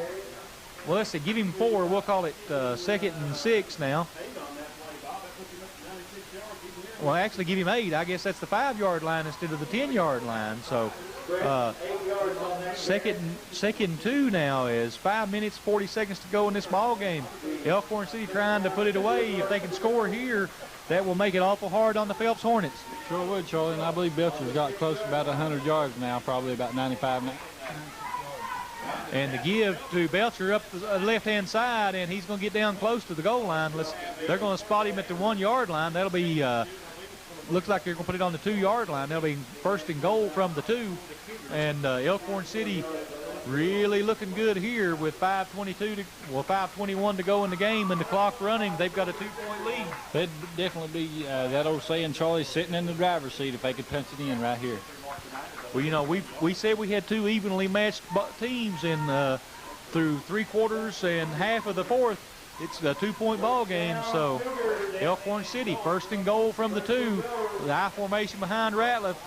Ratliff gives it to Belcher and going to let him try to get in, and he does. Touchdown, Elkhorn City, as Belcher goes right over the right-hand side into the end zone.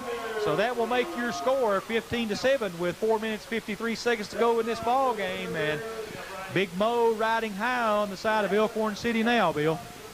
Sure is, and give Belcher, I think that gave him right around 100 yards. So just a real good game by Belcher here tonight for his home team, Elkhorn City Cougars up here. Well, Belcher looking good as Elkhorn City trying to try the kick on the extra side. And I'll tell you, that one was blocked and it lined right, but there is a flag on the field. So let's see what's going to happen here. It's going to be illegal motion against Elkhorn City, so I'm sure that Phelps will decline that one, and your score will remain 15-7. We will take a quick break on the Intermountain Sports Network. Overhead Door, a garage door company that has been with your family from the beginning, through all the ups and downs of life. From the small repairs to making your vision a reality. Overhead Door, your trusted garage door expert since 1921. Be sure you're getting the genuine, the original overhead door service. Back here, Elkhorn City. Elkhorn City just scored 6 to take a lead 15-7 with 4 minutes 53 seconds to go in the ball game. So once they kick the ball off to Phelps, Phelps is in a must-score situation here. Is very little time left on the clock. They really got to do something. They've got to score. They just have to score once and get the 2-point conversion here, as that was a big extra point miss for Elkhorn City, as they could have made it a 2-score, a 2-possession game for Phelps there, but Elkhorn City will kick the ball away. Number 12, Cody Sturgill, kicking off for Elkhorn City. And the kick, high end-over-end kick down the middle. Picked up by about the 20-yard line. Josh Stratton, he's coming back. Good running room. He's got some blockers. He's crossed the 50. He gets to the 45, down to the 40. And he's going to go out of bounds inside the 40. Number 20, Josh Stratton. Nice return by Stratton. He brings the ball up the middle of the field and then starts easing his way over to the left and gets pushed out of bounds right about the 40-yard line. Matter of fact, right on the 40-yard line, as that's where they'll spot the ball. Big return there and good field position for the Phelps Hornets. Probably the best return of the night for the Phelps Hornets there. And still 4:38 left to go. If they can punch it in here, maybe try an onside kick, anything can happen, Charles. Well, if they can punch the ball in here and score the 2-point conversion, we'd have a tie ball game to go. So with 4:38 to go in this 4th quarter, Phelps with excellent field position on the 40-yard line of Elkhorn City, as Lane will start under center with 3 wide outs to the right and a single setback. So Lane takes the snap, quick drop. It's knocked up, broken up, intercepted by Elkhorn City, and he brings the ball back to close to the 40-yard line. Justin Ratliff, big defensive play there for Elkhorn City as Lane steps back to make the quick pass across the middle and throws it low, and Justin Ratliff knocks the ball up in the air and keeps concentration with the tip drills to pull it in, and that'll be 1st and 10 for Elkhorn City. And I'll tell you, that's a real game breaker for Phelps there, Bill. Sure is, Charlie. If you're a Phelps Hornets fan, you know, you get the ball back, you get a kid running back like that, and in the first play, you know, the interception, man, that has to be a heartbreaker. Ratliff under center with the I formation behind him, wide outs to both sides. Ratliff takes the snap and hands it off to Belcher, and Belcher has a big hole. He's going on the outside. He's turning on the speed. He's down to the 40, the 30, and knocked out of bounds. Call it the 32-yard lines. I'll tell you, Belcher showing some speed there as he gets to the outside, and 4:22 left to go in the ball game. 15-7 lead for Elkhorn City, and Belcher moving the ball down the field in a hurry. He's got about 130 yards in this ball game, and I'll tell you, he's been a big difference as he's made a couple of big defensive plays in this second half as well, Bill. You're absolutely right, and a good-looking junior up here for Coach Randall Akers, is the Elkhorn City Cougars. He's been the workhorse out there tonight for Elkhorn City. You know, I only see 4 or 5 seniors on this team, so most of these kids will be back next year as Ratliff under the center with the I formation behind him and a wide out to the right. Wide to the left and movement all over the line of scrimmage. Let's see which team moved first, so let's see what the flag's going to be. I don't know whether he's drawn off or not. We'll have to wait and see. It's going to be illegal motion against Elkhorn City, so that'll drop it back 5 yards and bring up 1st and 15 now from the 37 as 4:22 left to go in the fourth quarter. Elkhorn City needs to keep the ball on the ground, eat up the clock, and try to score one more if they can. And if they could put one more in here, Bill, I believe that would just about put it away. I think you're right. With about 4.5 minutes left to go, like you say, they're up by 8 and still knocking on the door. Ratliff under center, I formation behind him, and he hands the ball to the fullback, middle, Mikey Epling, and Mikey will pick up about, I'll give him about 4 yards, as that'll bring up, give him 3. That'll bring up 2nd and 13 from the 33 as, we'll call it 2nd and 11 from the 33. 4 minutes to go, 15-7, Elkhorn City.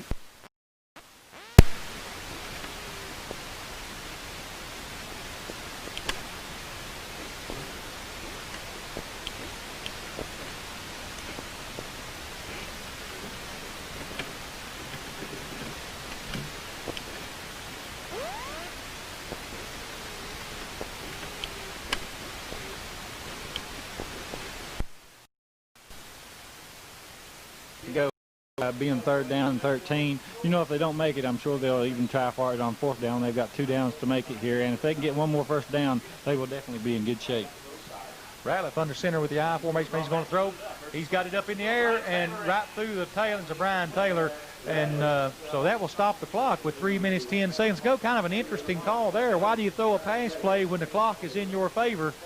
Well, 3 minutes 10 seconds to go.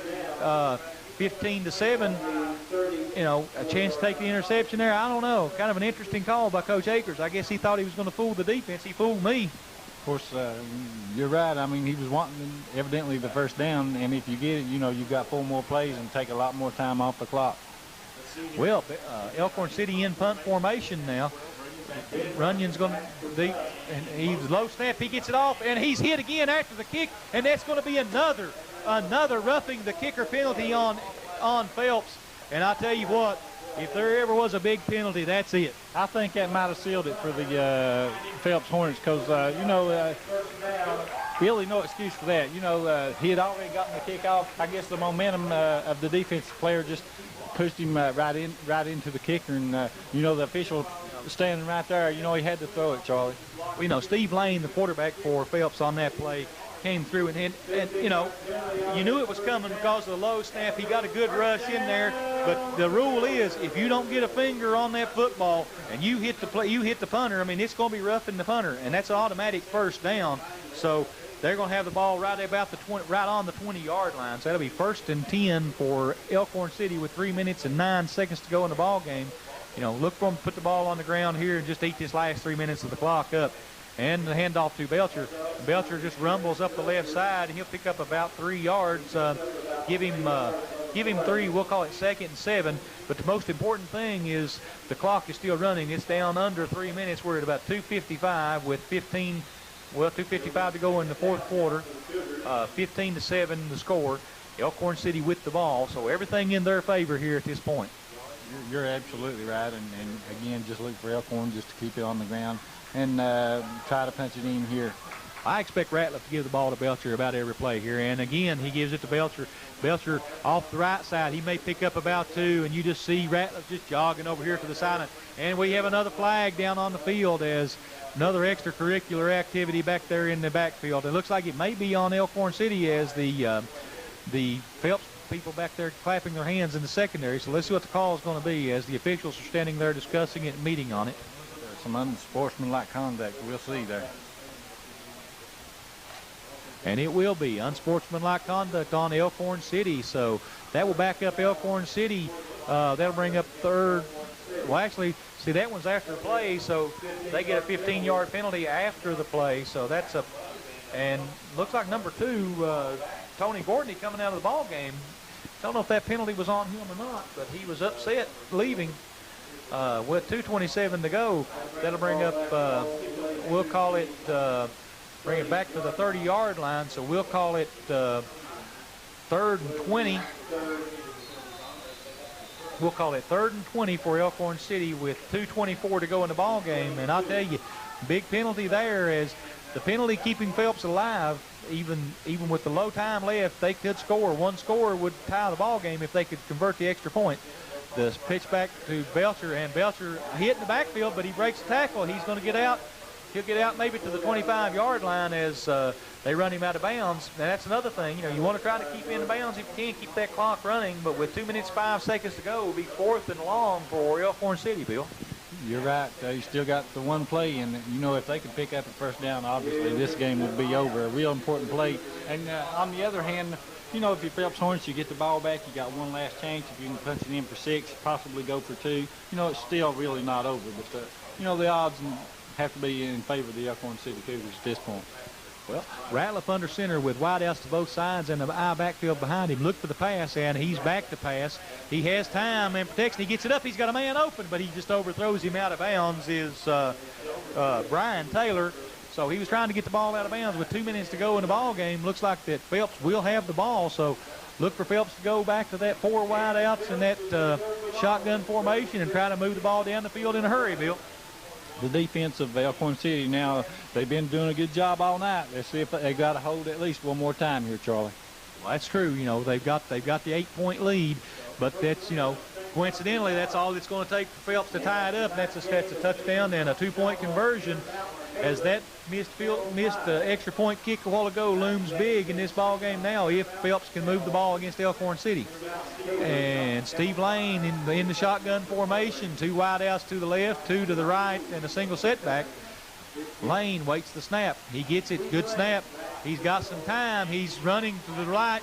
He's going to have to tuck it in and run. He may get out. He got a first down as he picks up about 12 yards. But the clock is still running because he didn't get out of bounds. Well, they'll stop it long enough to move the chains. So look for the Hornets to go with a quick no-huddle offense here and be on the line of scrimmage just as soon as they set those sticks. The clock is definitely against them. They're going to have to hurry up in that, like you say, the no-huddle offense. As soon as the chains are moved, they'll start the clock again with 1:44 left.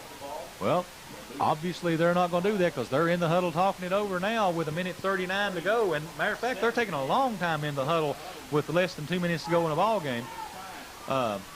So we got whoa, man, we got all kinds of movement. Everybody to the side. He's all by himself. The center's eligible. He throws the ball to the center. The coach up here in the press box yelling, the center's eligible, and there was the pass to the center. And kind of an interesting play. It ends up being an incomplete pass with 1 minute, 20 seconds to go in the ball game. It ends up being 2nd and 10. And I tell you, they had a center, running back, and the quarterback on one side, and everybody else to the right, and it confused everybody. I see Coach Akers back there talking to his secondary. Say, let's go into the prevent defense, put 5 men back. Let them have the short pass. Don't let them beat you long. I'm sure that's what he's saying right now as wide outs to both sides. Lane in the shotgun formation. And he's got some time this time. He throws it deep. He's got a man open. Can he get it? Oh, just overthrows him. He just gets the ball past his hands, number 24, Justin Mounts, and he had the man beat, and the ball was just inches out of his fingertips there, Bill. Good pass by Lane. He had it, you know, he just overthrew him maybe 6 or 8 inches, Charlie. I mean, the kid was looking back, and just a beautiful pass by Lane that time. You know, if he would have had it, he could have run it on in for a touchdown. Yeah, because he was past the defensive man, and you know, just inches right there. We were close to it. It's been an exciting ball game, and it comes down to it's 3rd and 10 now. Minute 14 to go. Same formation. Lane takes the snap. He's back. He's got time. He throws the ball, trying to throw it for the first down, but he throws it in the ground short. The ball intended for Justin Mounts, but he just bounced it to him. That brings up 4th and 10 with a minute 10 to go in the ball game. This may be it for Phelps, Bill. This is it for Phelps, Charlie, no doubt about it. With a minute and 10 left to go, you know, they've got 10 yards to go. Last change, 4th and 10. I don't know how many timeouts they've got left, but you know, they really need to get a first down here, if nothing else, because once Elkhorn City gets the ball, they're going to run it and run it and run it and try to keep that clock running. And Phelps, the only chance them would be calling a timeout to stop it. And I don't think they've got but maybe 2 left. And this is big time as 2 backs in the backfield, wide outs to both sides for Lane, and fakes the snap. He's going to throw it to the swing man, and he's complete to number 20, Josh Stratton, and he may have picked up a yard, if that, and that will be 1st and 10 now for Elkhorn City with a minute 2 to go in the ball game. And I tell you, it's starting to look sweet for Coach Akers now. Looks like Elkhorn's going to pick up the W here, like I say, with a minute and 2 seconds left to go on the clock. They lead at 15-7, so Elkhorn City definitely in the driver's seat. Well, you know, Coach Akers wore the dress in the first half and came in tied. Took the dress off in the second half and scored 9 points. I don't think we'll see him put it on again this year. I think you're right, and you know, he got his team fired up here at halftime, and this second half, it's been Elkhorn City. I'll tell you what, they gave the ball to Belcher there, and Joseph Stevens makes a nice hit up the middle as he stops him right at the line of scrimmage. And with that, Phelps will take a timeout with 58 seconds remaining and a 15-7 Elkhorn City lead. We will take a timeout on the Intermountain Sports Network. Talk about a deal right now at Man Toyota. You can drive home a 2020 RAV with 0% financing for 60 months, which is almost unheard of, or $1,750 cash in your pocket. That's 0% for 60 months or $1,750 customer cash. Man, what a deal. You're gonna drive away saying, man, what a deal. Man Toyota, US 23, Prestonsburg. Charlie Benson here with you. We've got 58 seconds to go in the ball game, and Elkhorn City has a 15-7 lead and the football. So things are looking bad for the Phelps Hornets here, Bill. Obviously so, with like I say, just 58 seconds, and Elkhorn City leads at 15-7. Looks like Elkhorn City, barring the unforeseen, is going to come out here with the big W here tonight. Well, that's true. You know, I don't think that Elkhorn City's looking for that now, as they've got a I formation and running back way over here, as Ratliff will throw back and take a knee and see if Phelps has a timeout left, so they will take one more, and I believe that's their last one. And we will take a quick timeout as we have 52 seconds left to go in the ball game. Elkhorn City 15, Phelps 7. This is the Intermountain Sports Network. Welcome back to Elkhorn City. Dr. Don, Bill Bevins, and Charlie Fenson here with you, as looks like that Elkhorn City may have this one in hand, as they've got a 15-7 lead with 52 seconds to go in the ball game and the football. So Elkhorn in a I formation behind Ratliff. Ratliff will take the snap, and they will hand it off to Belcher, and Belcher will rumble ahead for maybe a yard, maybe 2. I think the only thing they were trying to do there is keep the clock running. As interesting thing by Phelps here is we have a man down waiting for the official timeout. I don't know if we're going to get it or not, as the officials will call an official timeout. we will stay here as the official. Don't know if the man is down hurt or not, but if he is, I hate to see it, but if he's not, it's a good play by them as a good chance to stop the clock as you see the Phelps coaching staff coming out onto the field.